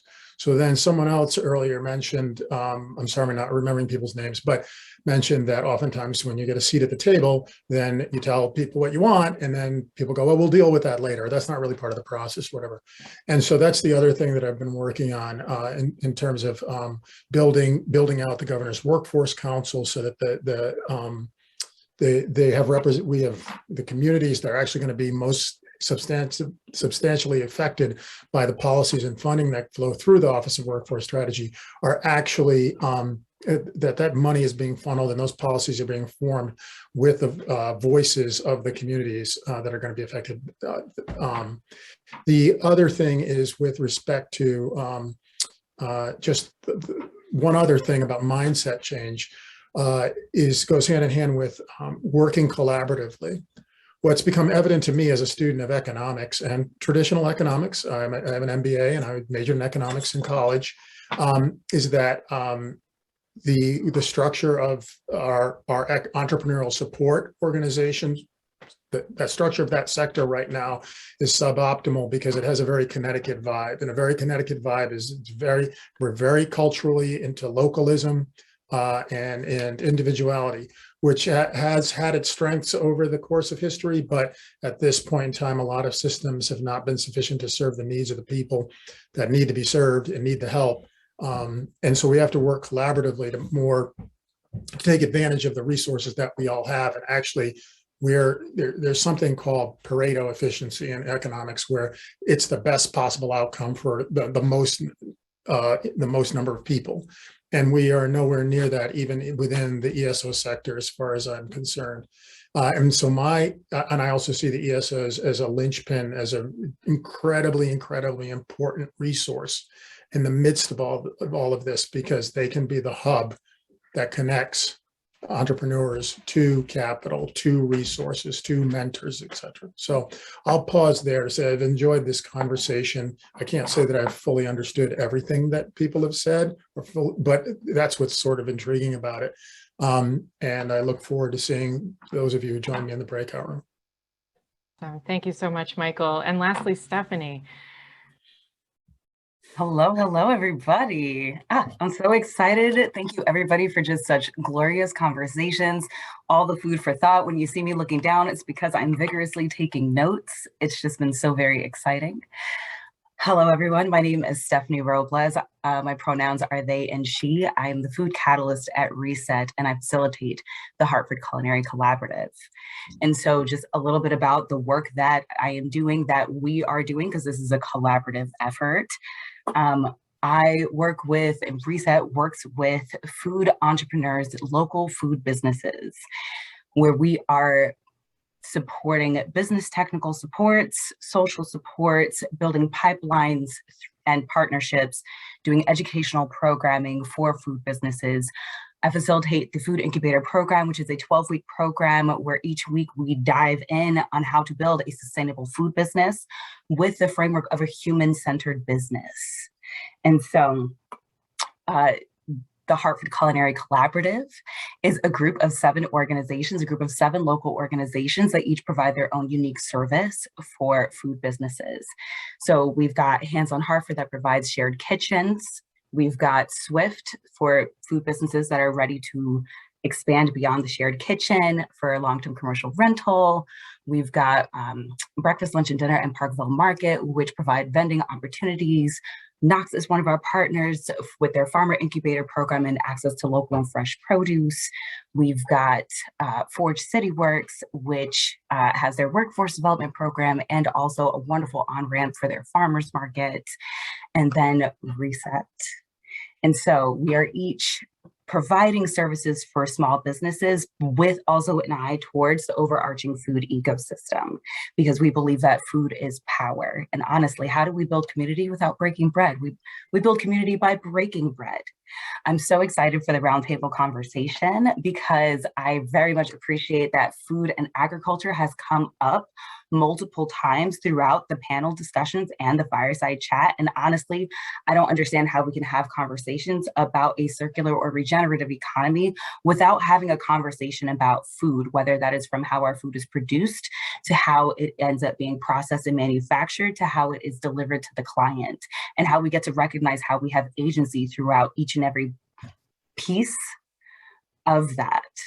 And so I'll stop from there because I'm so excited for our roundtable and for further discussions. Thank you. Thank you. Yeah, thank you so much to all 3 of you for helping kind of set the stage. So to our audience, I'm going to give you a moment because we need your help here to decide where you want to go. Now that you've heard from our 3 roundtable leaders, I'd like you to go back to that little name change function. So you can find that by clicking on the participants button at the very bottom of your screen and find your name and then click the little more button. And what I want you to do is put at the beginning of your name, because this will make it easier for us to put you in the right room, put either the word cannabis. Been able to be here since this morning. What a morning. So first of all, I just want to really express that gratitude and optimism that I'm feeling that, you know, we have a lot of brilliant minds here in this room, beyond these virtual walls, and it's just so wonderful to get a sense of kind of what's going on in the world. So I'd love to, before we part ways today, first of all, I would love to just hear a few reflections of what you just talked about in your room. So I'm not going to call anybody out, but if you are moved to share just a quick couple of thoughts that really resonated with you, if there was something that inspired you in the room that you were just in, and I'll open this up to everyone. So feel free to, go ahead and raise your hand or unmute yourself and just chime in here.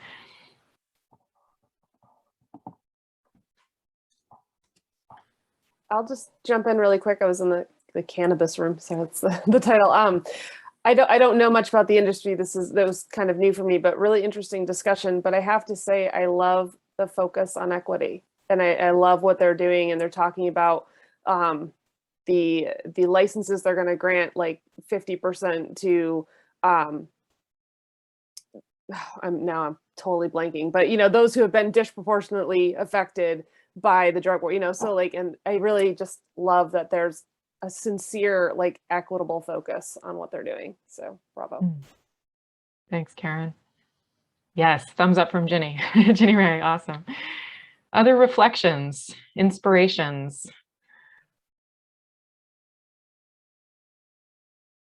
This is Michael Van Leesten. I took notes for our breakout room on entrepreneurship. The interesting point about it would take a little while to actually sort of summarize everything because it was a wide-ranging conversation.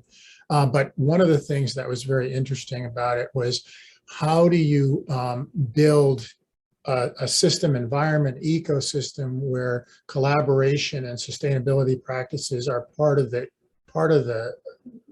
atmosphere, part of the ambiance of what's being done. How do we make sure that the right stories, the right stories are being told about entrepreneurial success, not that just I made more money or or I got bigger.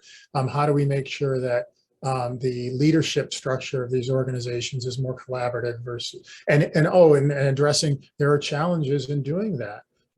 You can be very resolute in a hierarchical manner in terms of when you're managed hierarchically, but you could perhaps come up with a better community outcome if you're addressing things collaboratively.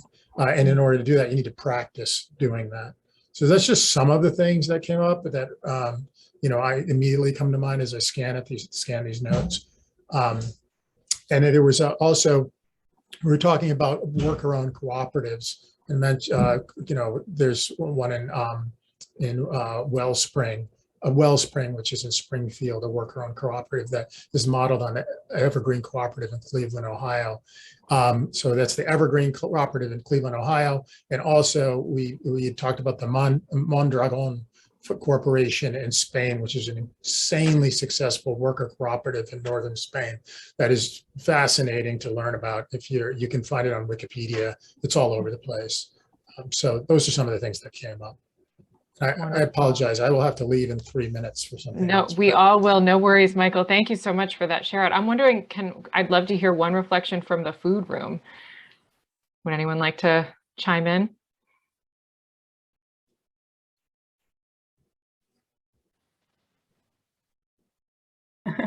Take it away, Stephanie. Okay.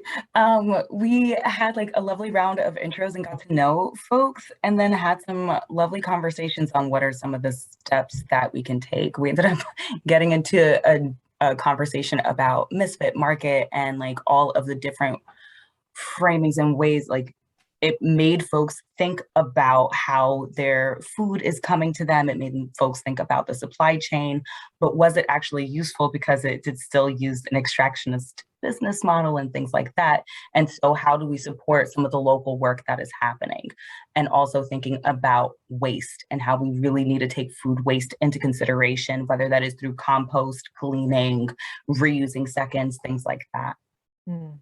Amazing. Thank you so much, Stephanie. So this is, I mean, again, I just am so feeling so inspired today, and I hope that you all are as well. I'd love to leave you with one request, and I'd like to challenge all of us in the room to take a moment and put into the chat box one action, one step that you're going to take, one thing that you're going to do differently. And that could be when you sign off today, that could be tomorrow, that could be a year-long project. I mean, we've been talking a lot about systems change today, so we realize that these things take time. But what's one thing that you will do as a result of something that you heard or learned today in this room?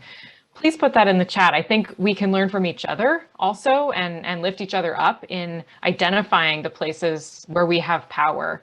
So I'll give you a moment to think about that, and please type it in.